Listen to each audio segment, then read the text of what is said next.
Which you are not. Well. Right.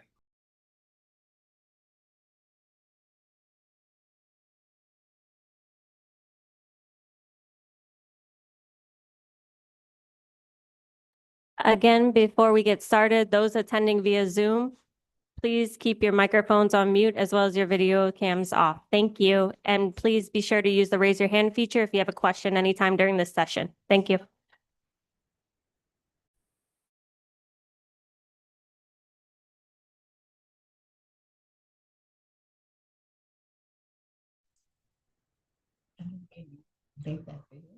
This hoops won't.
Those of you who are attending by Zoom, please be sure to keep your microphones on mute and your video cameras off. If you have a question during this session, please use the raise your hand feature. Thank you. Members of our town council, members of the Juno Beach community, welcome. Thanks for taking time from your schedules to be here for this important meeting this evening. We have Dana Little from the Treasure Coast Regional Planning Council to provide a brief presentation on the status of our master plan that we're working on. There will be, again, a brief presentation followed by opportunity for question and answer. And I would encourage each of you to participate in that, to have your voices heard. So Mr. Little and his team can account for your viewpoints and perspectives in the draft presentation that they'll be working on. The next step following today's meeting is going to be what they call a work in progress session with our town council at a special meeting on August 6th at 5:30 p.m. So put that on your calendars as well. And then there will be a draft report for the master plan that is presented to town council for their review and consideration before becoming finalized. And we anticipate that draft report will be presented to town council at our September meeting on September 24th. So again, thank you for taking time to participate in this evening, and I'll turn the floor over to Mr. Little. Mr. Little, thank you once again. Thank you very much. Good evening, everyone. My name is Dana Little. I'm the Urban Design Director for the Treasure Coast Regional Planning Council, and with me this evening is Jessica Corder Seymour. She helped you sign in. If you didn't sign in, please try to remember to sign in on the way out, or if you have to leave for a moment. By show of hands, how many of you were at our March 13th workshop and presentation? Okay, that's great. Thank you for coming out again. So what happened on the 13th is I gave a really long-winded presentation, lots of slides about how great you are and all of the things that make Juno so interesting, but also a lot of the things that we had heard about through our interview process and just being around town. We also had our economist, Tom Lavash, was here with us, and And he spoke for a while too about the initial results of the market study that they're doing. So we understand, what is your growth potential in residential or retail or office? Not that you have to grow, or even grow to as much as the market study would suggest, but it's always a good idea not to chase something that is really not viable for your town. This evening, what the manager, Mr. Cole, has asked is that, we got cut off at 8 o'clock sharp on the 13th at the Marine Life Center. Beautiful facility, by the way. And so we wanted to continue this discussion. So for those of you that were there then, don't worry. We're not going to have this big, long presentation tonight. I got just a couple slides to bring some of the others up to speed. But tonight is really about fielding questions and having a dialogue, really in preparation for the workshop that it'll be a special council meeting on August 6th.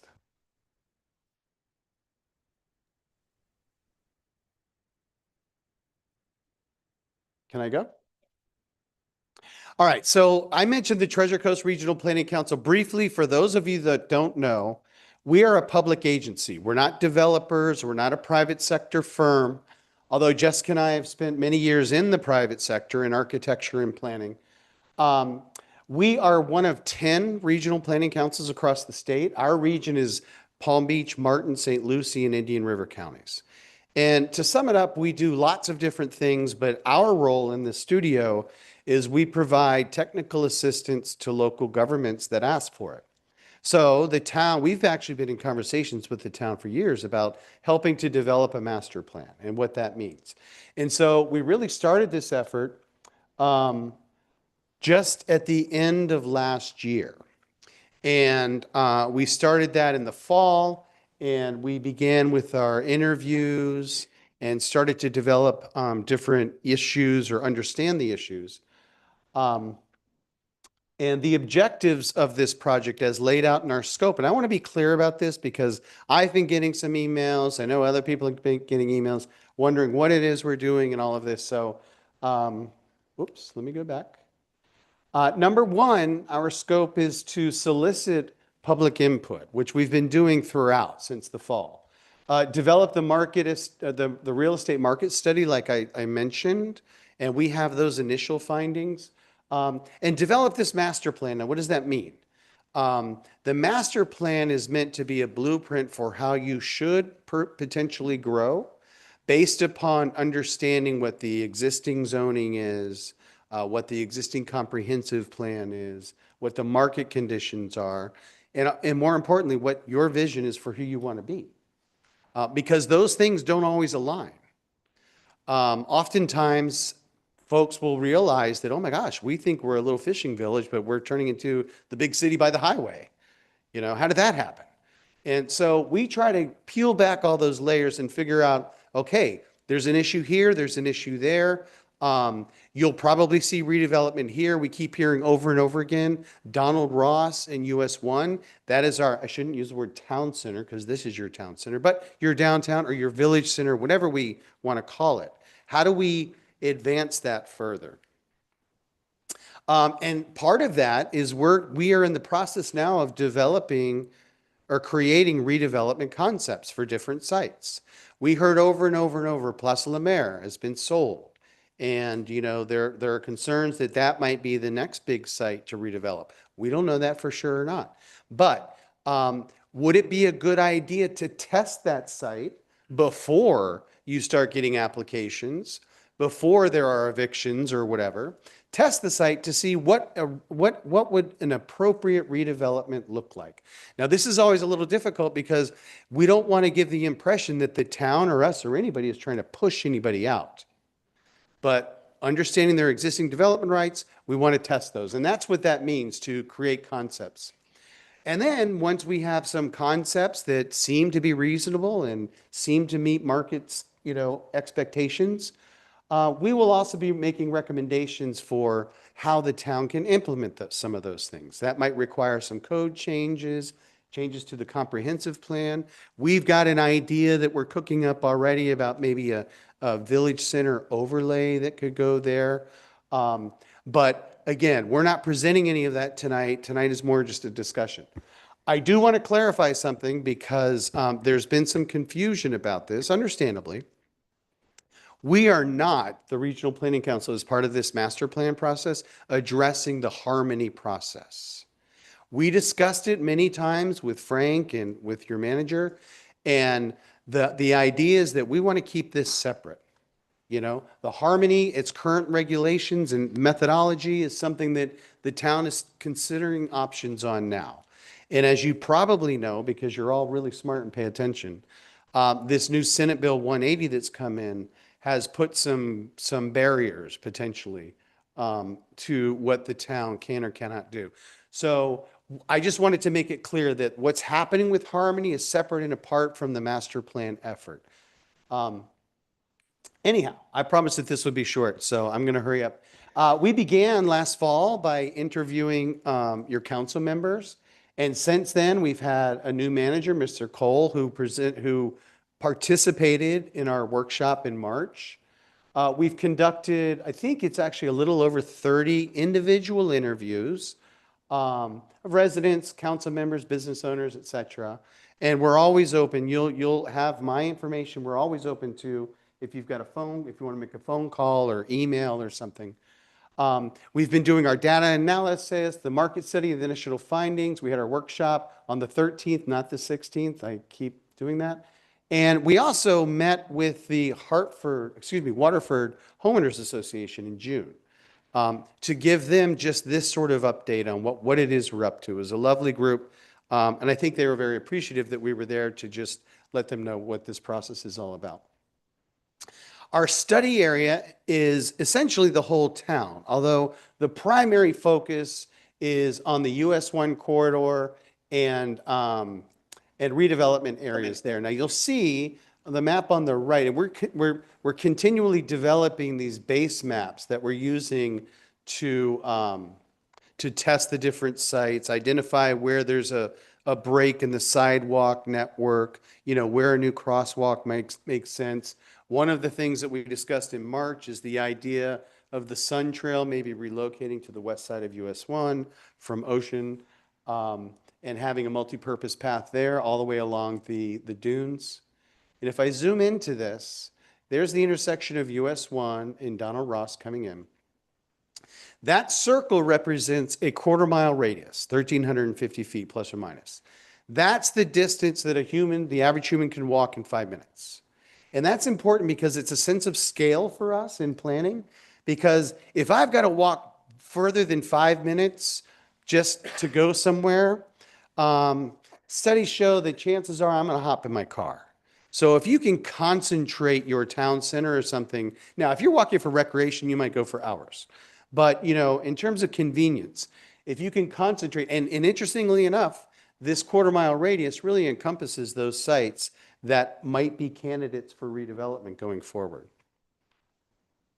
I just wanted to put this up there. This is the schedule. We are currently, does this work? Not really. We are currently in July, which is Caitlin, do you mind pointing to that? Under 2025, you got a J and then a J. The J on the right-hand side is July. That's where we are. So we are on our public workshop down here. And then, as your manager mentioned, we'll be coming back. You said September. Well, we'll be working on the dates. We'll be coming back to make a presentation of the draft report sometime September, October, that area there. And then finally, tonight, as I said, tonight is really just a chance to have a discussion. You know, for you to ask any questions that you have. You may not have any questions now, but you may have after hearing other folks ask questions. And this is all in preparation for what we call our work in progress presentation, which, as the manager said, will be the 6th of August. That will be here at 5:30. That's Wednesday, August 6th at 5:30 here. And that will be a special council meeting. So I don't know that, I don't know. I don't know that the council will be making any firm decisions. Hopefully we'll be getting some input from them though. But the format will be as a council meeting. So do you all have anything to add? That kind of completes my intro. No, we don't have anything to add. Thank you. All righty. So I guess we'll start with, does anybody have a question? It's the shortest presentation ever. Yes, sir. If you wouldn't mind stating your name, and you can either go to the podium, or I have to repeat your question so that the folks online can hear. Your choice. What was in this thing today about the state stopping Stewart from development? Okay, the question is, what was in the Palm Beach Post today? I read this, I actually sent this article to my colleagues. What was in the Post today about the state of Florida stopping development in the city of Stewart? Not stopping development in the city of Stewart. Well, that's not what the state said. The state did not say that the city of Stewart can do whatever they want. The city of Stewart has been going through pretty dramatic rezoning changes. Excuse me, not rezoning, zoning changes that have been very controversial, frankly. Imagine if you woke up one day and your house is considered a non-conforming use. You know what I mean? But it's an aggressive approach to slowing down growth in the city of Stewart. What the state has done, and this is that Senate Bill 180, and you've probably heard your attorney, Lynn Rubin, discuss this. That is a recent bill that was adopted and signed by the governor. And I'm going to do my best to summarize it. I don't know the language precisely, but essentially it was put together as a disaster recovery bill in response to Milton, Helene, and the other storm, which name always escapes me. Debbie, thank you. But part of what's in that bill is that going back to, I think, August or October of last year, whenever that streak of storms started, local governments cannot change their zoning or their comprehensive plans or put in place anything like what they've done in Stewart called zoning in progress if it is more restrictive than the existing regulations. So the city of Stewart went 100 miles an hour, put in a zoning in progress, started changing things, started changing policies, all of this stuff, and people were kind of caught off guard.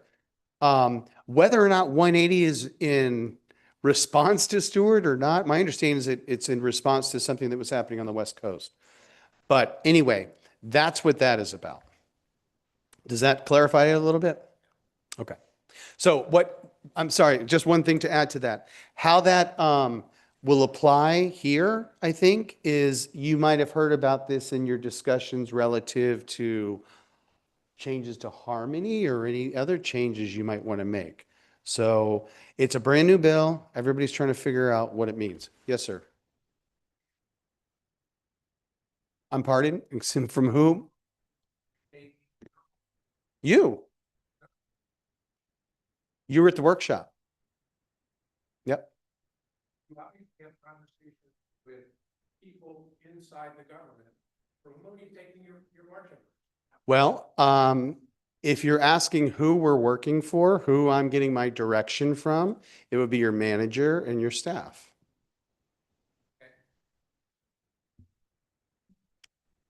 I think Well- I could add something to that.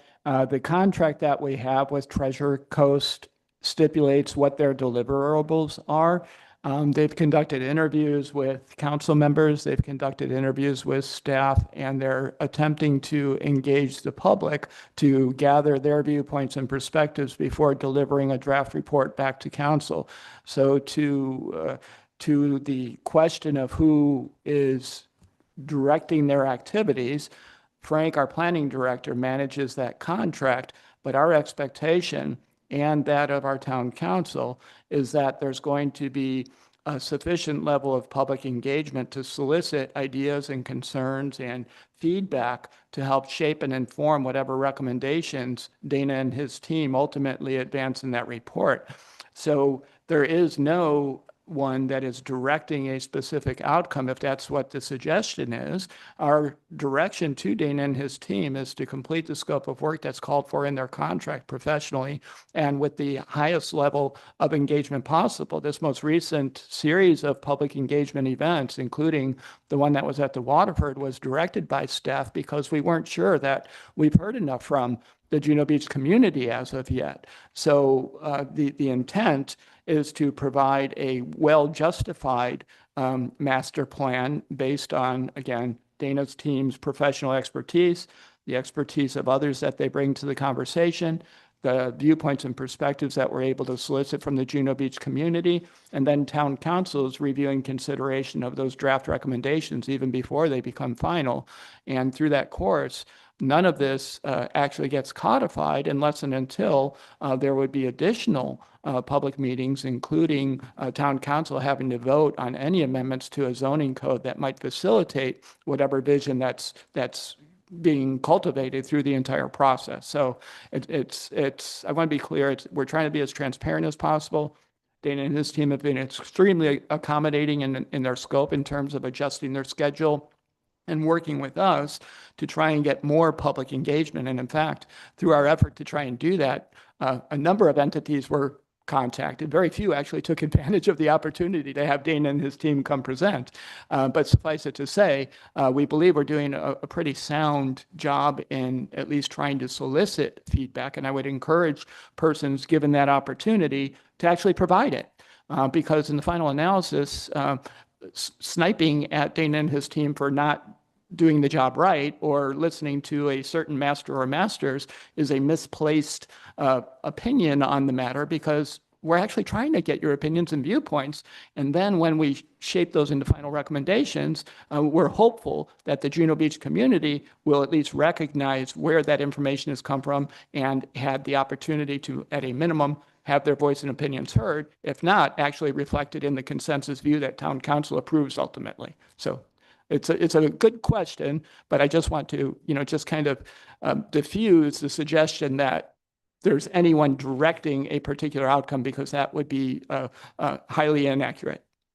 I'll come back to you. Yes. With that being, who's giving suggestions, who's putting in comments or ideas, or whatever, is there a way as residents we can see how that's ranked, or something you put together that we can see that in some type of email, letter, some type of presentation that you can see who said what instead of, I think some people are saying one thing, some people are saying another. And I don't know if asking a question here tonight would help me know who was feeling what, so we don't know who's going in what direction. Okay, let me go back. Okay. So as part of our, and I'm going to go back a little bit if you'll indulge me. Part of our scope was, as I showed you earlier, to conduct about 30 individual interviews, and we've done a little bit more than that. I didn't know who to interview, so we asked each of the council members to provide us names, and that's how we got to that point. And then that grew a little bit because I'd hear, well, you need to go talk to so-and-so, or you need to go talk to Kathy, and I would go talk to Kathy at the restaurant a few times. So now that's very important reconnaissance for us. And I always encourage to continue that discussion. So, I've been getting emails all week, people with suggestions and things like that. What we will do is in the report, typically what we do is in the report, we'll list who we interviewed as part of the public process chapter, but I don't ever attach anybody's comments to an individual's name. That's okay. No. Oh, absolutely. Absolutely. Well, like you were at the presentation on the 13th. I went over a lot of that. I mean, and if you want, I can go over, not in slide form, but the issues, congestion, of course, Coretta overbuilding, of course. What are we going to do with our local businesses? That's the one that keeps me up at night. And that's the one that we're spending a lot of time trying to strategize on. What do we do about our incentive programs? Do we keep them? Do we not keep them? Et cetera, et cetera. How do we adjust any recommendations to the market study? I've had many conversations with folks who, or a few, who say, wow, you said at the at the presentation on the 13th, your economist said there's like zero net growth potential for retail within the town of Jupiter. You know? Did I say Jupiter? Sorry. It's because all of it's going to Jupiter. No, but that's different than saying if there is redevelopment, you need a place to find for displaced local businesses. Those are two different things, if that makes sense. So one of the things we're working on is how do you tie a strategy for local business recruitment through redevelopment over time? We've never actually done that before, and our economist is doing case studies or looking for comparable towns. And in fact, there was a gentleman who was he was at the workshop. Mr. Tischler, he's a famous economist. He lives here locally. He and I have been in touch. We're going to talk about some of this as well. Been a lot of discussion about use type versus the number of trips that are generated. You know, we discussed that a little bit at the workshop. So these are all things that we've been hearing from the community, from folks that we've interviewed. So back to your question, who are we taking our direction from? Officially from staff and your manager, but we're taking as much input in as we can from all aspects and all facets of this community. We're not simply talking to the Ridge or the condos, you know? So I don't know if that helps clarify it a little bit. In the report, we will definitely summarize everything we've heard. Our presentation already had summarized a lot of what we heard on the 13th, and that'll be formalized in the document. Dana, if I may real quick, just to insert just one additional comment. To the extent that you have specific ideas, suggestions, concerns that you don't see or believe to be getting incorporated into the consultant's work, I would strongly encourage you to voice those so that when that draft report is prepared, at least there's a record of those comments having been come in and heard, and focus on making sure all of the important questions are at least raised and giving Dana and his team the opportunity to consider and incorporate a response to those issues. Because once the report is done, there will be that public engagement summary that Dana spoke about to make it transparent as to who all was involved. But I think even more important than who all was involved is if you have ideas, questions, concerns, suggestions, be sure to get them on record with Dana and his team. So that way he can at least demonstrate that they were heard, considered, and resolved vis-a-vis whatever recommendations are in that report. Thank you, Dana. I have a question on Zoom from a gentleman named David. David, please state your name Yeah. for the record and go ahead. Okay, my name is David Schindler. I live in Juno Beach and I've lived in this area for about 15 years. And constantly hear how concerned people who have the no or no-go decision-making ability with regard to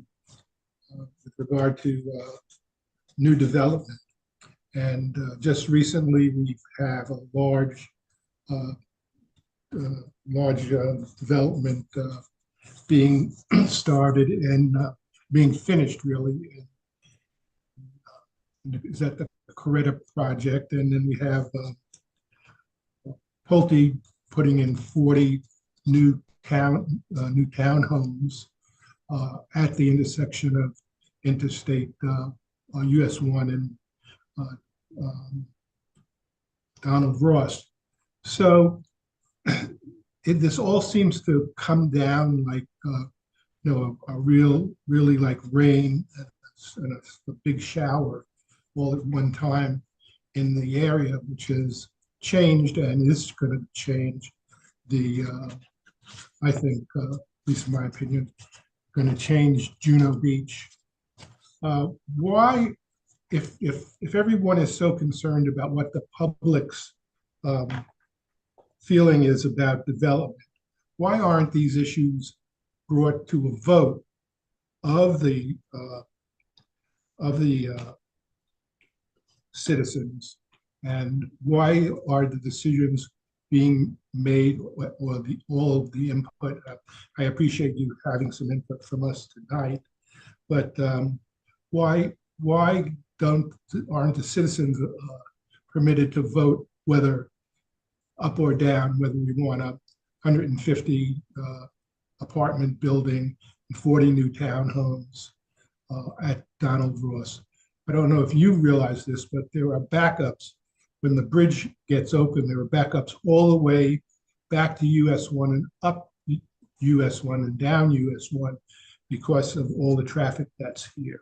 So increasing traffic, more housing, that just seems to be what, and this is a comment more than a question, just seems to be causing more and more of a less small town feel that Juneau has had for many years. So the question is, why isn't the public more involved aside from just having an election of people for the board?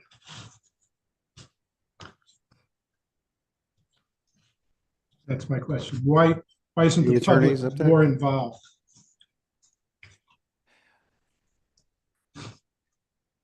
I think if I may just try to summarize, I think the gentleman is asking why are projects not approved by voter referendum? Is that essentially what That's the question correct. is? That's correct.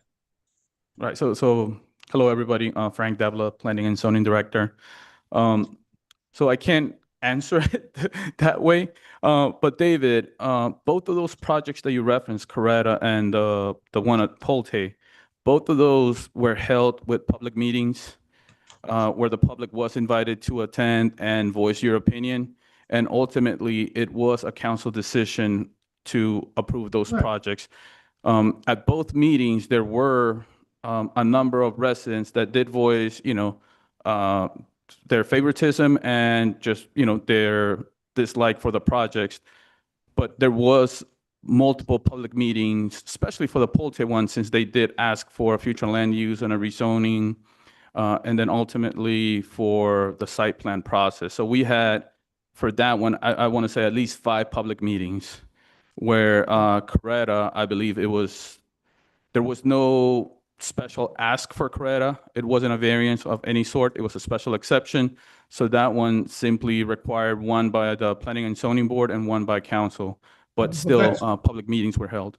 Yeah, well, Frank, that's what my point is that if the community could vote whether they want to build however many hundred unit apartment house and 40 other units, then let the public vote on it. We can have all the meetings you can have all the meetings that you want with the public, but the politicians are still going to do whatever they want to do. And I don't believe that people, several people getting up and saying, okay, this is all right, is sufficient. No, but that's my point of view. If I may try, to the gentleman, I think your name is David. This is Dana from Treasure Coast. I sincerely think this is a legal question, but I'm not afraid I'll jump in. I'm not an attorney, but you can imagine if you own a piece of property and you're allowed to do A, B, or C with that property per the current zoning and the comprehensive plan, et cetera. And yet people don't like that you're going to do that project because your piece of property has always been the field where their dog has run or whatever. It's just been a vacant piece of land or a derelict piece of land or whatever. But you have development rights. You have property rights. And I just cannot foresee any legal ability to support denying somebody's development rights through public referendum. Well, you're doing that anyway through the council. They're either making the decision, yes or no. So what I'm saying is to spread that out and have more people, more input, and not necessarily just leave it to 5 Okay. people, yes or no. Well, your And we'll input just- is noted. Thank you. Yeah, that's right. Thank Thank you. you. Yes, ma'am. Would you like to go? There's one over there if you'd like. My name is Ann Basso, 765 Hibiscus Avenue. We own 3 residential pieces of property in town, and I believe I'm probably the only resident that also has a business here in town. I have, just to give you a quick background, I'm not only a real estate broker, I'm a real estate appraiser, a commercial appraiser, general. I was hired about 40 years ago by Callaway and Price to do their market studies, to go out and determine when a client came into the office, what could be done, what the zoning was, what the comp plan was, what could be done, what could be developed. And we're talking about multi-millions pieces of property, such as PGA National, Admirals Cove, these things from the beginning. So I have an extensive planning background. I also worked, excuse me, for the area planning board when I first graduated from college. So that being said, I have 2 books here also that I have studied intently. Not only do I study the zoning codes of Juno Beach and the rest of these other towns that council's constantly referring to or throwing up in our faces, I study our codes, but these books I have studied intently.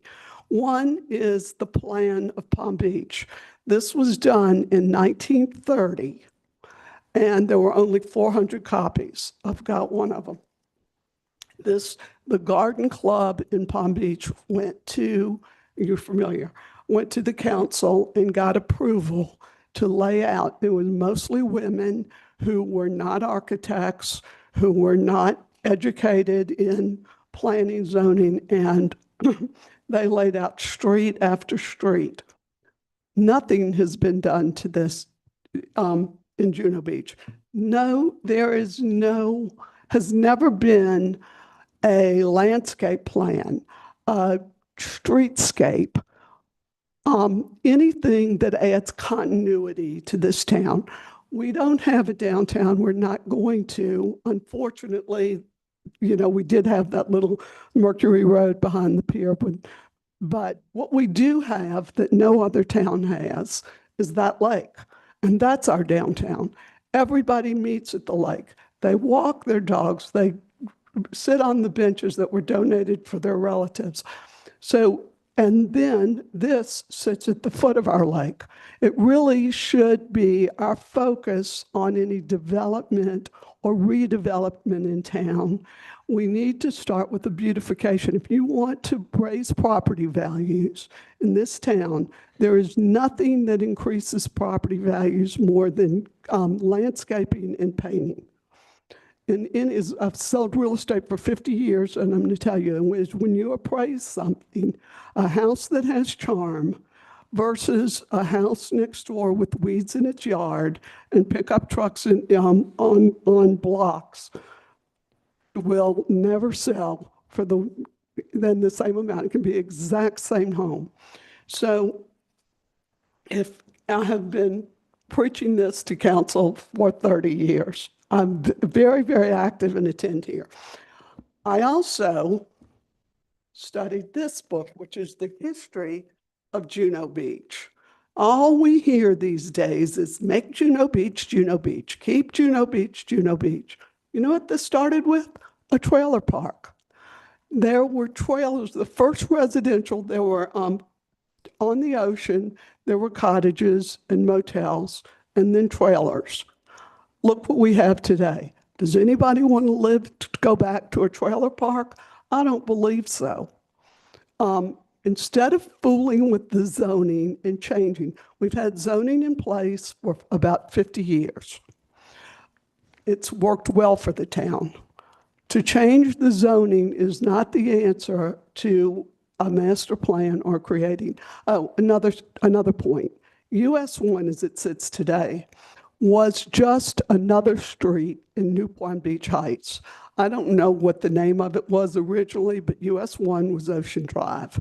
When they rerouted Ocean Drive to US 1, no one here had the foresight to make that commercial. Those properties are residential on US 1. I own one of them, which I personally had rezoned. but most of them are residential. Here's another thing. When you come over that bridge on Donald Ross Road, when you cross that bridge, the intercoastal looking east, you should know you're in somewhere special. You don't. You're just in another little commercial. It's when you cross the bridge in Palm Beach, if you go to over Royal Palm, it's you can feel the difference. Same thing in Vero Beach. We have the ability to do this without touching the zoning. We need a beautification, a garden club. There are grants out there, and I'm sure they're probably limited now. I have offered my services. I've written grants. Town has the ability. We've got a grant writer. But we need unification in from a beautification standpoint. We need to have everything needs to be unified. Sure, it costs money. If we have to start at one end of town and go block, block, block until we can afford to get town. But there needs to be street signs. Street signs should be uniform. Light posts should be uniform. This nightmare of those big light things on that Florida Power and Light, the town allowed them to put there. They should have been on US 1, but we're stuck with them. Not only did they allow them to put them, they didn't even have, again, town didn't have the foresight to get the creosote poles taken out at the time and to make council, or I shouldn't say council, I don't know really who was, well, I do know who's responsible, but I won't say. Anyway, they didn't have the foresight to have the telephone lines. I think the creosote poles, Frank, what do they hold? The telephone lines and the AT&T. I mean, why? So we still have the ugly creosote poles plus those massive things. It's not zoning that is a problem in this town. It really is this beautification. The other thing, as far as zoning is concerned, again, I'm a real estate appraiser, I'm a real estate broker. I'm constantly accused of saying I'm self-serving. I'm 75 years old. I'm not going to be working that much longer to be self-serving. My self-serving is for my heirs. If you start playing with zoning around here and reducing it, your property values are going down, and that's the long and short of it. I've done a detailed study. I've presented it to Frank, to Rob. It shows a decrease in value of 12.5% to 40%. And it's done, everything is done correctly. And I'm glad to meet with anybody who wants to read it. But fooling with these codes is a big mistake. Thank you. Thank you. I'll come back to you. Let me get a couple more hands up. Who else had the, yes, sir. Yes, please. That's okay. Do you mind stating your name though? Thanks. Oh, okay.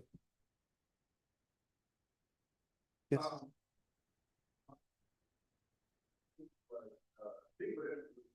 Speaking to myself, but speaking with my neighbors, people are perhaps concerned about is talking about the Coretta project, right? Is that the market study, which we will see or it's in process, is going to support that, you know, there can be maybe less retail, more residential, what have you.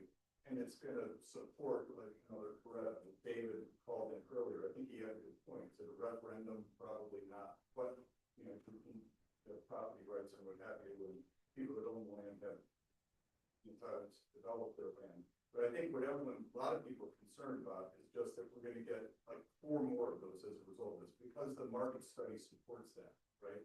And I guess I've done a little development work in my time, and sometimes what I've done, I've been involved with Avenir out there, Panther National, I've been involved in large scale community developments. Sometimes, you know, you make, as a developer or as a town council, you create a plan, you canvass it with the public, you know, in terms of what are we really looking for, and then you let the market study either support that or not support it, as opposed to letting the market study, drive what we're going to do. And that might be your process. I don't know. I'm trying to create a question. But I think what people are concerned about is just we're going to get more of the same. We're going to be in front of town council and everyone can talk for 3 minutes, but we really don't have a voice. And we're going to get more large scale development. And I think what a lot of people would like to see, what I would like to see is like, what is the vision that you're supporting and amending and tweaking and helping us to define? But what is the vision that people that you're taking direction from right now, as council and town planners, what is the broad vision that we are trying to prove or disprove your work and through market study? Okay, thank you. There's a couple questions in there, and I'll do my best. The market study is not driving the vision. The market study, we never used to do market studies, and I was always kind of like, But what we found is that, as a town, you have precious little time. Number one, you've got precious little time to chase things that you can't actually support. Number one. Number two, and I think this is more importantly, having been staff, in cities before, it's nice to have a little ammunition on your side when the developer comes in and tells you, listen, I've been building for 50 years. I know what the market wants. You don't know because you don't have a market study. And before you know it, you got 4 or 5 projects that are all angling for the same piece of the pie. This is happening in a city that we're working in up north. We got 4, the city brought us in, and I'll spare you all the details. We got 4 developers working the commission for a hotel. All of them think they're getting a hotel, and they can only support one of them. You know what I mean? That's kind of good information for the commission to know, I think. So that's really why we do that. What we do, though, is I can tell you right now, off the top of my head, it says that you can support, I think, 300 maybe residential units. I've got it on the slides, but in the next 5 to 10 years in your town, whatever form that takes, it's up to you. I can tell you, I know that there's a problem out there with small business owners. If there are any of you here, having your employees have to live further and further away. If you're in a retail business, that's tough. So, one of the things that we'll discuss through this process, and I've brought it up before, and I know it hasn't been very popular, but maybe smaller units that are slightly more affordable than, say, Coretta or something like that. I've heard many times, we don't want to see multiple Corettas. I can look at that and I hear people's input. I try to be as generous as I can and say, look, it looks as bad now as it ever will. Okay, it's built, it's underway. Try to give it a chance. Don't want to do it again? I hear you. So if we reverse engineer that and figure out how you got to that project, there are some things that are obvious. I've talked to Frank about this. Some of the incentives that got the height, etc. What we're going to be doing is, as I said before, putting it out there for discussion, possibly an overlay for that area. That's that circle that I showed. And maybe there is an incentive to get a slight increase in density if you build lower than what the current 4-story height limit is. We've done that in a few places. Okay, we try it not to all be stick, that it's stick and carrot at the same time. What is the aesthetic? What is the character? So we're actually doing some designs right now that we'll show you on the 6th. Hopefully, we'll be able to get out of here alive. But for Place La Mer, I mean, through this interview process, and sincerely, through this interview process and through these public discussions and some other tools that I'll show you late in August, we've been trying to identify sites that are more likely to redevelop than others. Okay. So Place La Mer, everybody points to that. That one's going to happen. That one's going to happen. I don't know, like I said earlier, but it is under new ownership. We hear things. So that's a site that we're testing through this process. We will have visuals. We will have numbers. We'll say, look, in this number of acres, which I think it's almost 10 actually. The allowable density is 18 units per acre. You can achieve that in however many stories and surface park it and hide the parking. If you surface park it, you're not building parking garages at $40,000 or $50,000 a space, which automatically gets passed through to the units and makes them a lot more expensive. So there's a lot of things we'll discuss. And when we come back on the 6th, we're going to have a lot of visuals, a lot of plans, a lot of half-baked strategies at that point that we want to run by you to see if that's a direction we should go in or if we need to tact in a different way. So that's kind of a long answer. I hope it was an answer to your question. Can I just, I will, I'm sorry, go ahead. You will. I'm going to try to get first round questions first, and then I'll come back to the second. Yes, I'm supposed. If anyone who has a question could please speak into the microphone as no Zoom attendees can hear. I was told to look behind me. I apologize. I haven't been looking for your questions back here, so. I can repeat, yeah.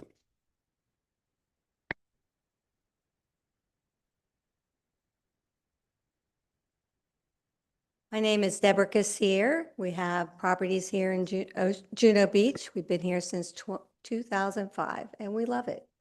And we've tried our best to be a great neighbor and developer for the community. And we have built 2 homes up in Ocean Ridge by the townhomes. We're almost completed another one.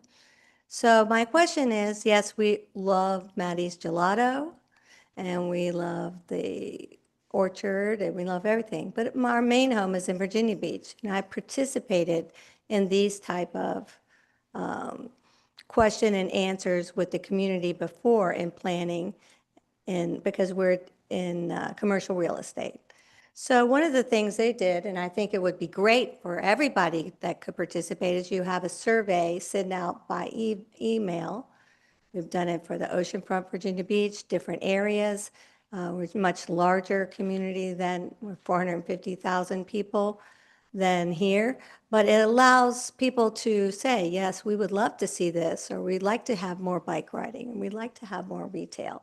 And they can kind of do it. You still have to put your name in, but it gets you the information in a less volatile way.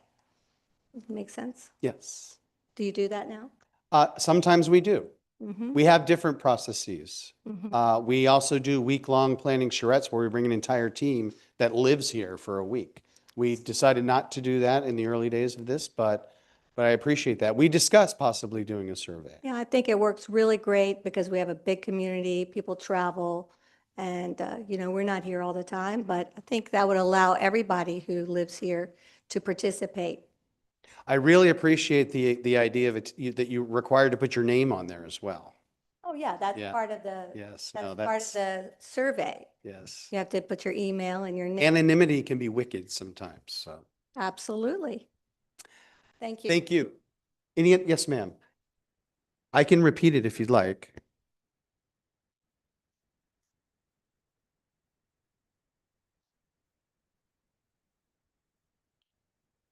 The market study itself, it incorporates the entire town. And Please essentially what, repeat the question, sorry. oh, I'm sorry. The question was, and tell me if I get the question right. The question was, does the market study that's being developed, does it incorporate the areas of town north of the fork of US 1 and Ocean? And the answer is yes. It incorporates the entire town. As I mentioned, there's a lot of background and analysis that goes into the market study, but really the meat of it for recommendations is what can this town support in turn, like office, maybe 10,000 feet in the next 8 to 10 years, very minimal.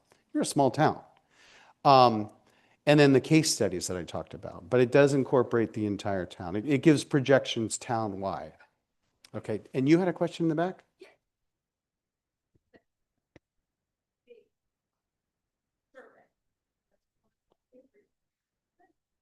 I was at the last meeting and I had a pretty clear idea of the problems that you were talking about. But my question goes to the council members and the planner.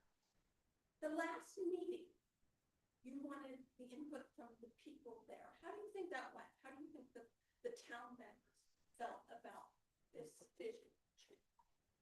Do you want to repeat the question or shall I? Go ahead. The question is, your name? Kathy was at the workshop on the 13th, and wants to know from town staff how they felt that the public input and engagement went. Is that fair? Okay. The workshop that you were at, yeah. Well, the staff perception of the workshop held at the Loggerhead Marine Life Center was that the consultant did a great job in terms of doing a robust presentation. We did note at the end of that session that there was inadequate time for persons who were in attendance to present their viewpoints and perspectives. And I don't think that was intended, but there was a hard shut off of the meeting facility that kind of curbed Dana's team's ability to further solicit and engage the public. Partially, that particular issue is what drove subsequent conversations between staff and Dana's team, saying, what else can we do to increase public engagement?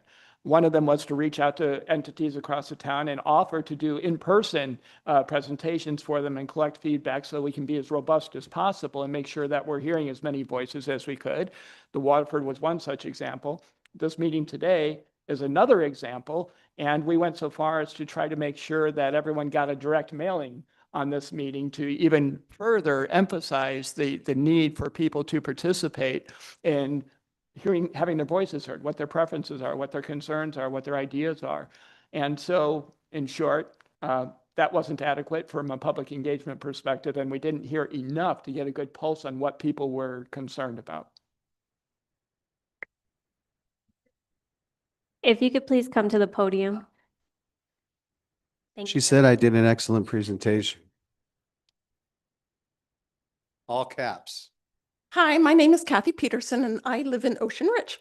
I thought the meeting last time you did, I got a very clear idea of the plan that you guys would like to do for US 1 and Donald Ross.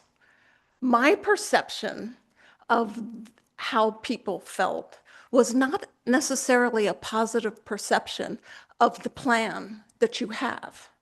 I think people like our little town, and I'm getting the same feeling here from the people here that we like our little town. We don't want to turn the town council into a Juneau City Council.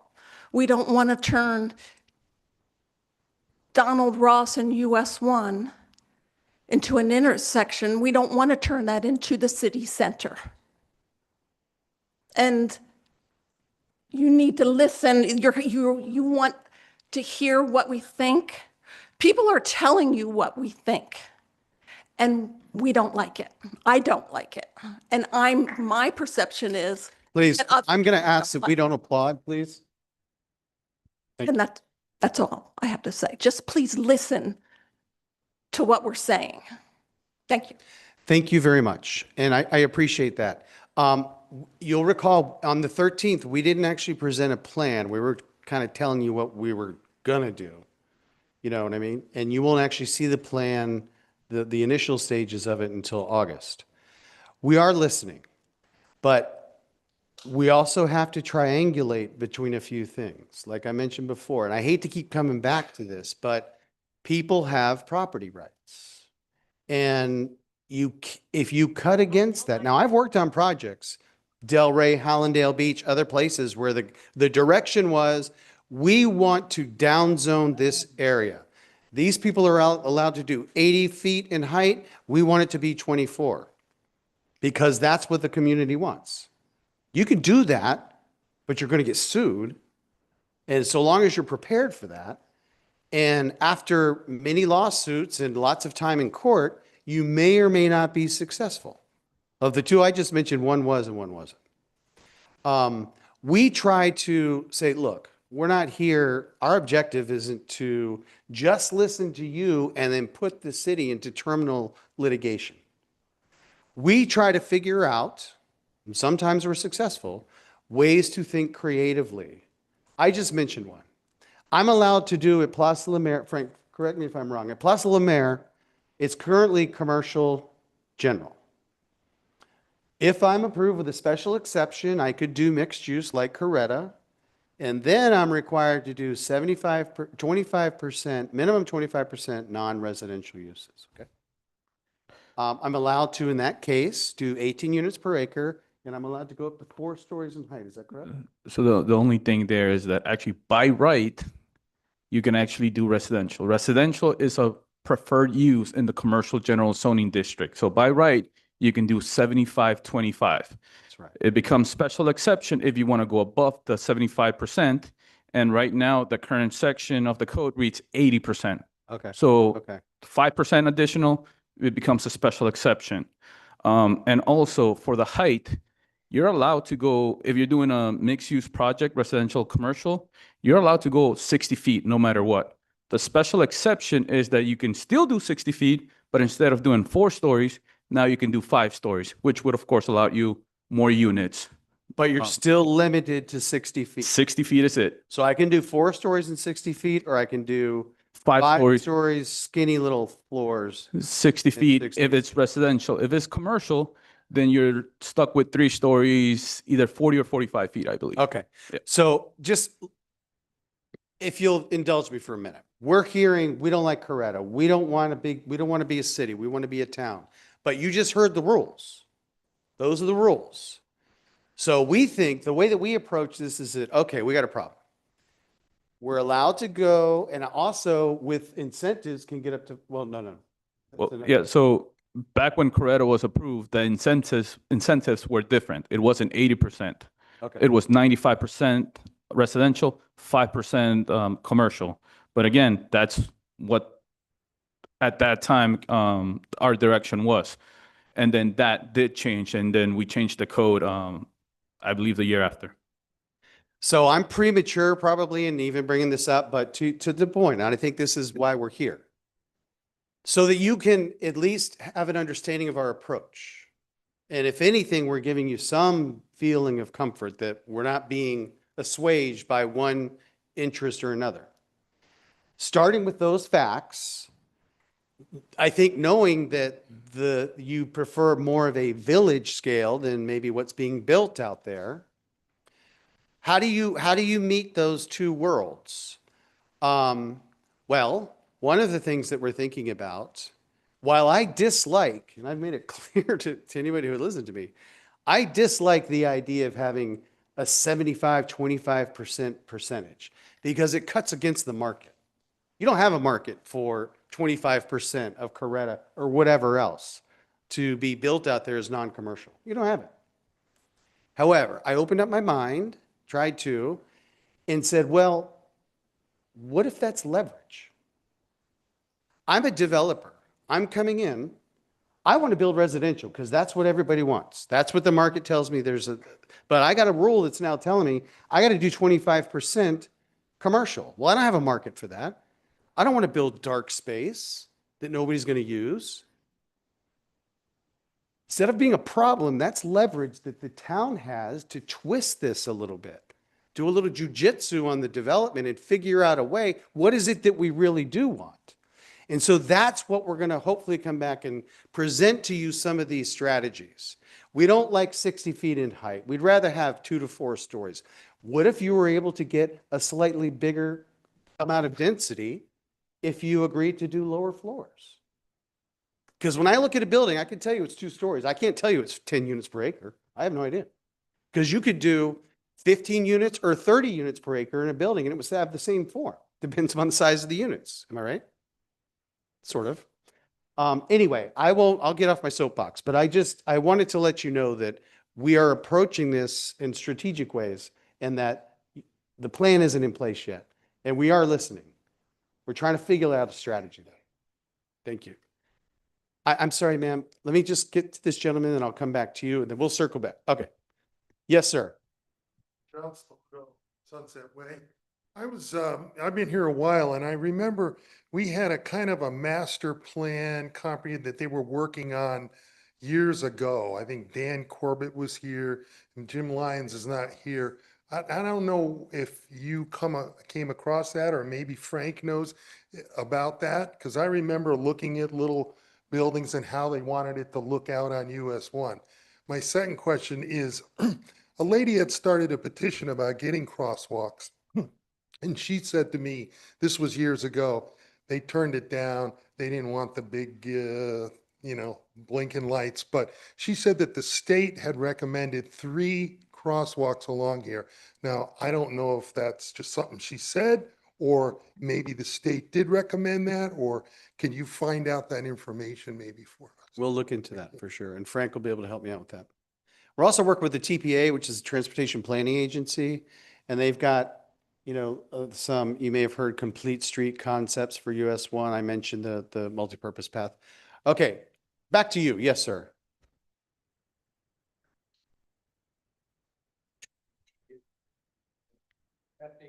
If you could please speak at the podium. Thank you.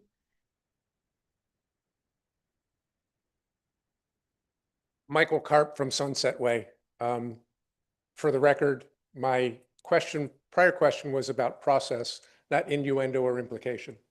That being said, in light of SB 180 and potential adjustments to the comp plan and by extension zoning, are we spinning our wheels and trying to create something that can't be implemented for another 2.5 years?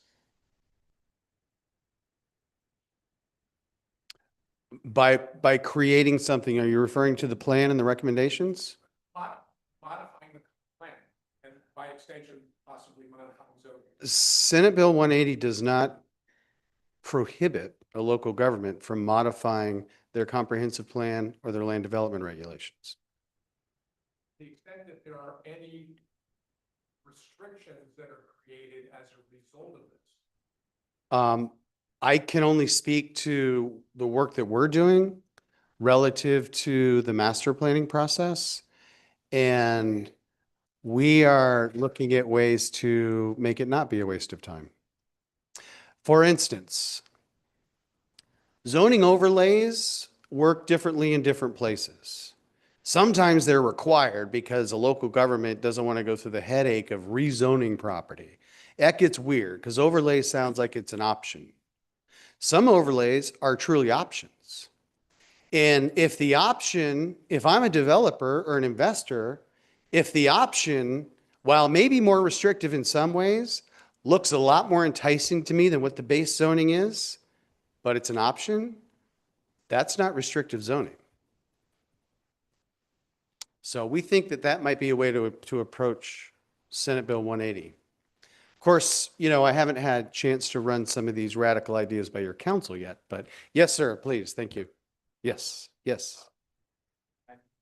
Great. Awesome. Step up to the mic, they say. Well, first off, I'd like to say, Your name, please. William Kimball. Don't fall under financial hardship or you might end up in a trailer park with truck and blocks. God forbid, okay? Stick to that. I don't even know what that was, but my question would be, I guess, is when we have this on the 6th, can we please make sure we make it clear that it's a question and answer and not a sales pitch, and that we're not, I wanted to say something earlier, but I couldn't, and she went into a full spiel about what we should look like. I is all I heard and what it should look like. We need to make sure that we're going to give comments or we're going to just question and answer. So that's kind of my question, if we could do that the next time, because I thought it was a question and answer. And I asked the young lady in the way in, I said, can I comment? She said, no, it's question and answer. So if we can be clear next time.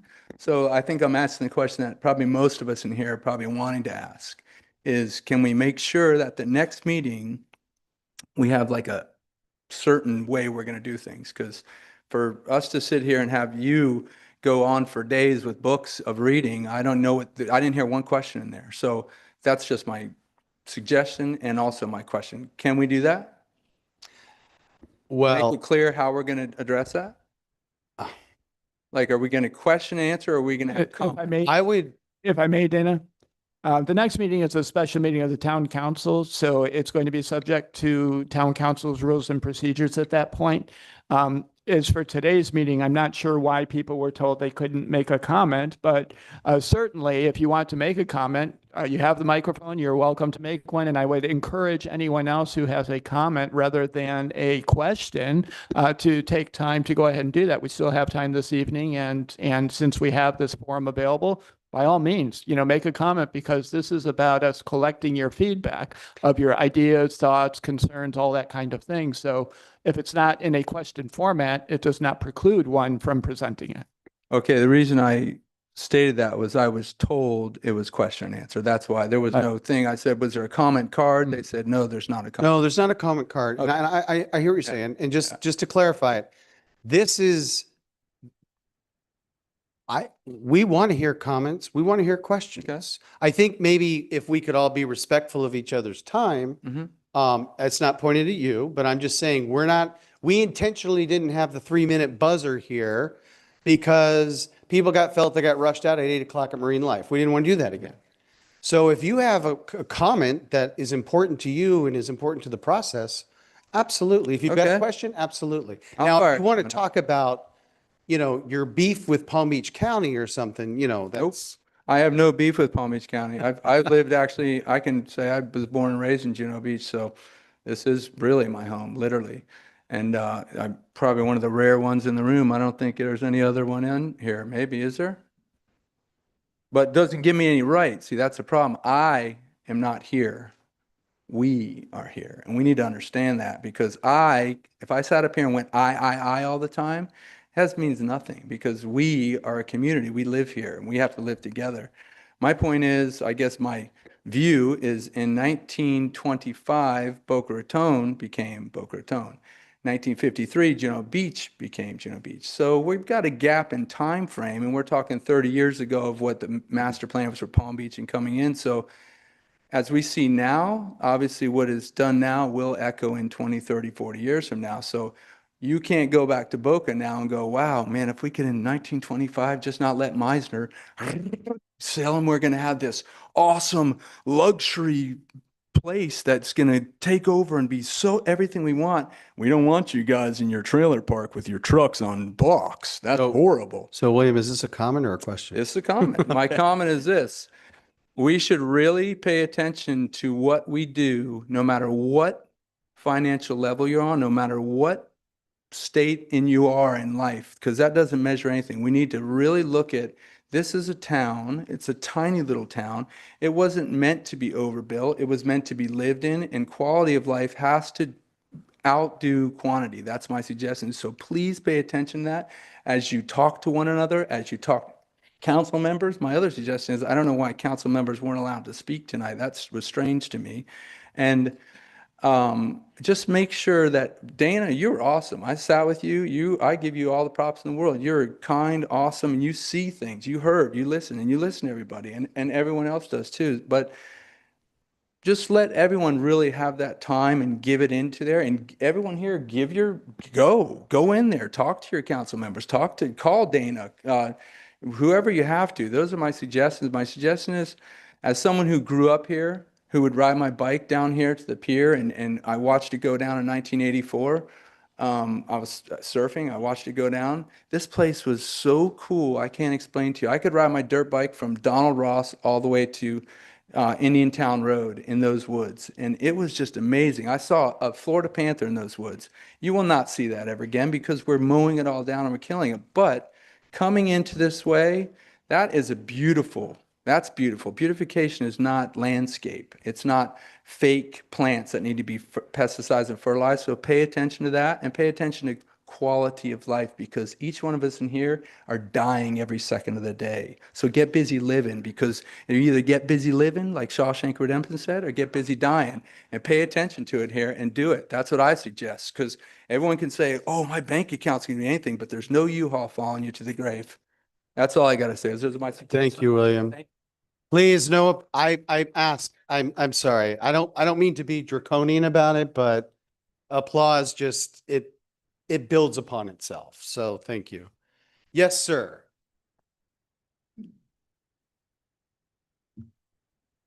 I couldn't count all the times he said I, but I'm not going to go there. I'm Larry Sorsby. I live on Zephyr Way and building a house on Ocean Drive on Pelican Lake. And I thought what tonight was going to be about was really getting feedback from the residents of Juno Beach. And I am pleased that most of the focus tonight has been on what are we going to do on the commercial front, okay? Because I think that's a big concern that many residents of Juno Beach have, and they don't want, massive overbuilding on the commercial front in this town, and worried about traffic and those kinds of things. So I'm going to be all ears for what y'all propose and what we can do with Senate Bill 180 in that regard, because I'm certainly no expert in that regard.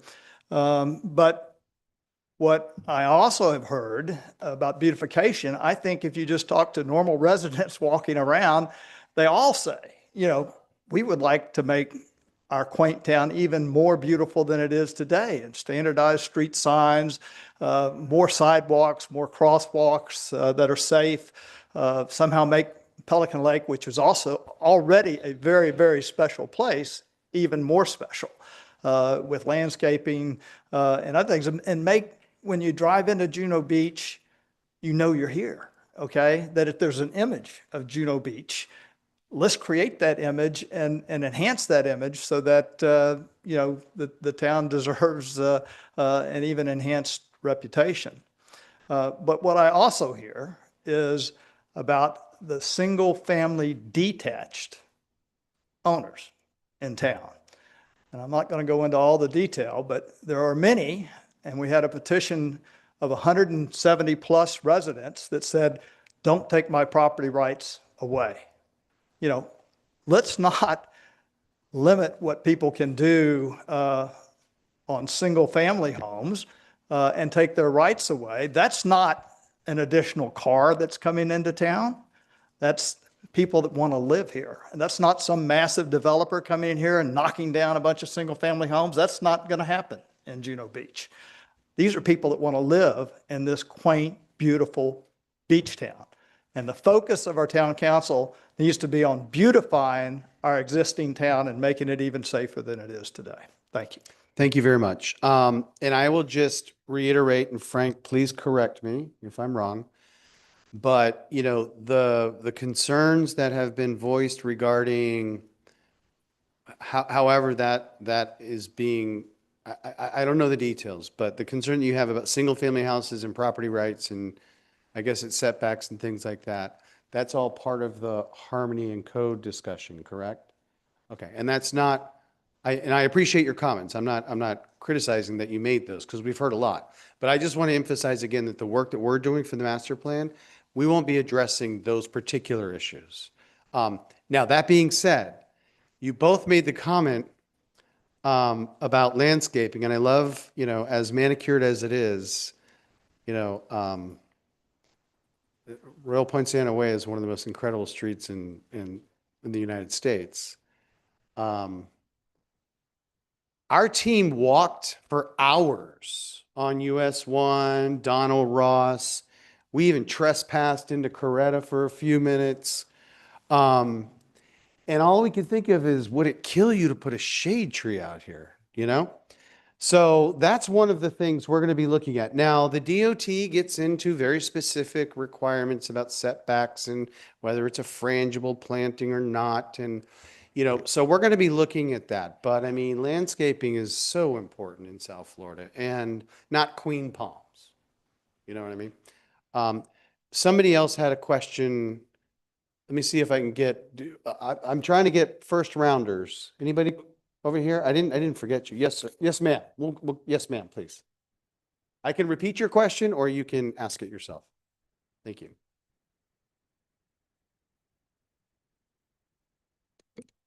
So I'm Anna Detert and I live in Sea Images. I've been here since 2020. And my question is, in the market study work, are you looking at different target populations? Because it's great to talk about commercial and residential and so on, but I'm really trying to understand who are we targeting with this new vision? Are we going after every different type of population? Are we going to certain family types or age or demographic? It would just help to bring more clarity if I understood, you know, who are we meant to, what do we want to preserve in terms of our target populations? And are we trying to attract different target populations going forward? That's an excellent question. The market study does not go into that, which would be like the building typologies, right? Or the price points necessarily. I mean, it does. I won't try to pretend to be the economist, but there are many, many metrics that they go through, and a lot of different, you know, valid sources that they use to reach these conclusions. However, I think that's an excellent question, because if you just take that, okay, there's a market for, say, 300 plus units in the town of Juneau in the next 5 to 10 years. It's really a policy decision as to who your target market is. Is it just going to be market to what, you know, because there's a strong market, obviously, you can make a lot of money off of units. But, you know, you could actually, through building typologies or through certain programs, try to target a market. You know, and I heard this, again, at my own risk, I bring this up, but, you know, those working in restaurants and retail aren't living in Juneau Beach. And they're spending more and more of what they make driving from Wellington or Lake Worth Beach or whatever to get to work. Now, I'm not saying you can build worker housing for everybody, but you could certainly make some of those more affordable if that's the desire. Or you could just let it be what the market will be. So the market study doesn't dictate that. I think that's in some ways a policy decision by the council. What is their desire? Sorry, I don't mean to tell too many stories, but when I was at the city of West Palm Beach in 2000, very few people were living downtown. There was no market for people to move downtown. So we created something called the Residential Incentive Program, where we said for a limited duration, we're going to give you 3 additional floors if you provide residential from the 2nd story up, because we needed to fill downtown. And we got 6,000 units in a matter of, now this is a downtown, they needed it. You know what I mean? But it was a limited duration program. It's sunsetted, which meant that we're not going to give you this and then you can go flip it to somebody else who will flip it to somebody else. No, you get this and you have to commence construction within 3 years. Otherwise it goes away. And by the way, after the completion of this program, it sunsets. It goes away. It's not a gift. Unfortunately, cities have given zoning as gifts for decades. Not ill-intended, usually to prime the pump, you know? You don't need to prime the pump here anymore. So anyway, I didn't mean to go off on a tangent, but you can bend that market a little bit if that's the desire. One follow-up question quickly. Comment.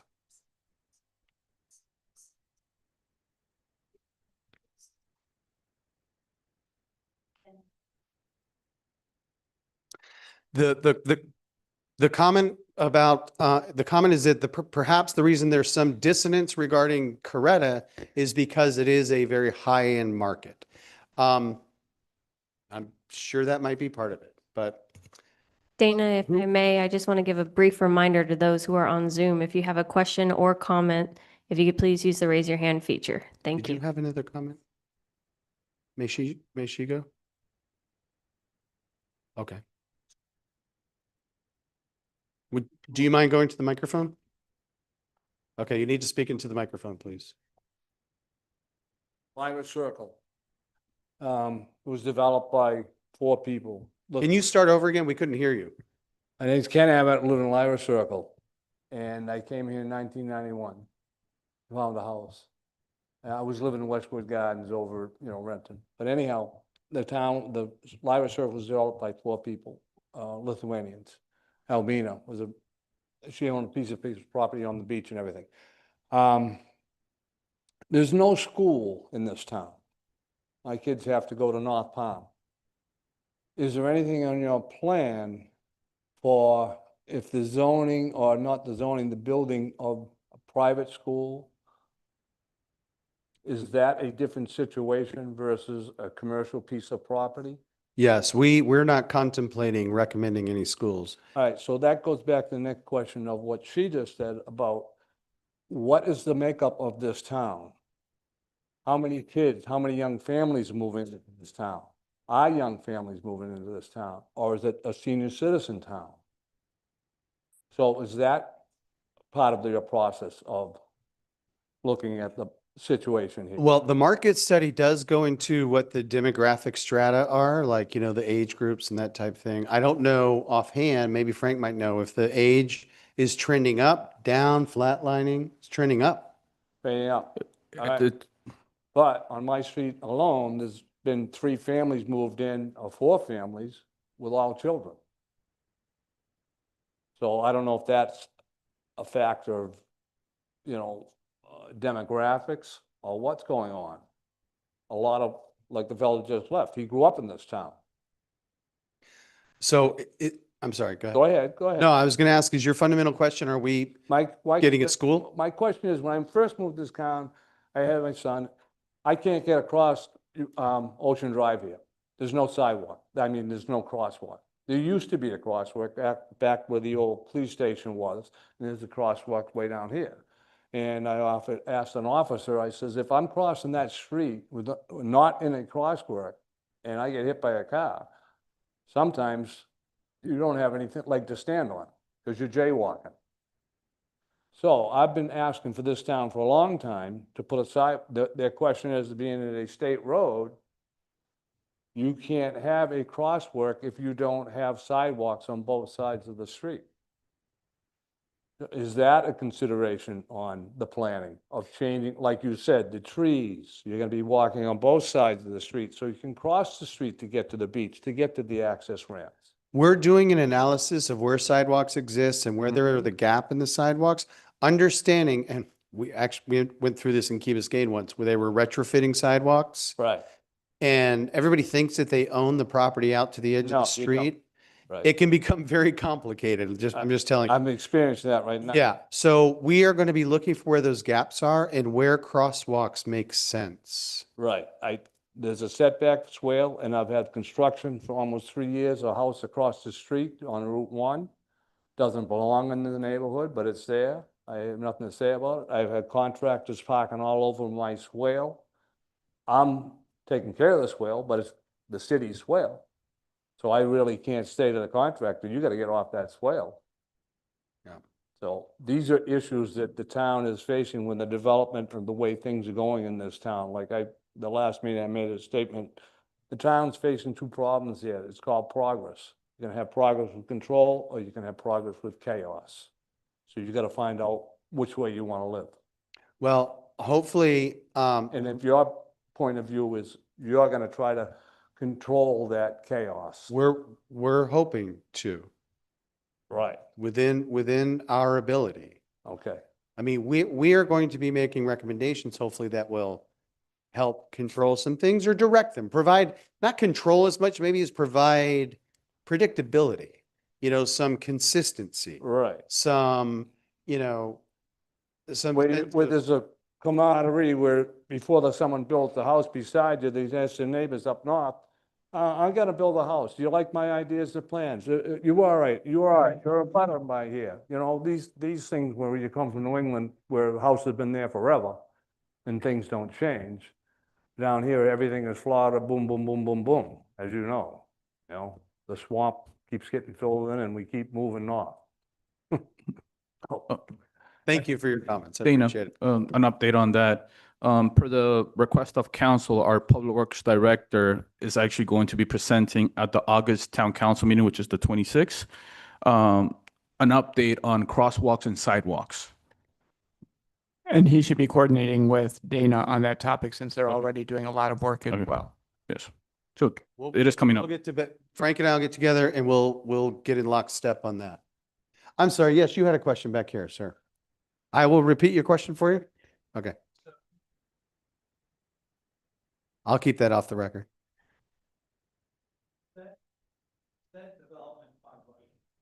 The question is, was the development by right? And I think Frank mentioned that earlier, but Frank, would you take this, please? It was a special exception use because they did go above the 75% residential requirement. But at that time, you were allowed to go up to 95%. So when you go above 75, you automatically are identified as a special exception use. Also, because they decided to go with the 5-story 60 feet instead of 4-story 60 feet, that also created them or labeled them as a special exception use. But all of that was within code. Though all the parameters of the 60 feet, how many units you could do, the 18 dwelling units per acre, that was, I believe the max was 97, they did 95. That was within code. They did not ask for a variance for the Corretto project. No, that was was not the a first variance. question I asked Frank when I started working on this project. Right. I'm hearing things about Coretta. People aren't happy. It's different. Nothing else is around it. That looks like it. But it's interesting though. This town is very interesting. I get it. That's your main and main intersection. And wow, it's been vacant. And now it's this thing, right? But you've also got 12-story towers in this town too. So you're kind of, but to your point though, Frank and I have talked about this, ways that, because the special exception is a process, it's a public process, and we are going to work together to look at ways that maybe it's treated differently in the future, if that makes sense, or incentives to do things a different way. Dana, Is if I that- may. Yes. Yeah, I just want to emphasize that point. I think, one of the elements that gets lost in these conversations is what particular sites can do as of right, what the zoning actually permits. And in order to effectuate change in terms of what the zoning can permit, you either A, have to change the zoning, or B, you come up with inducements to encourage developers to produce projects that are more in line with what our town council and the community might prefer, but it's a give and take in that kind of conversation.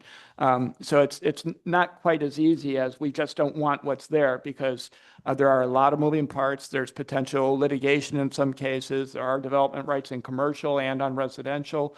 And I think that through some of the strategies that Dana's alluding to, there's opportunity to help shape development in a way that is more aesthetically in context with the community, recognizing running in the background is always this opportunity for a particular landowner to fully exploit their development rights within the construct of what the zoning actually allows.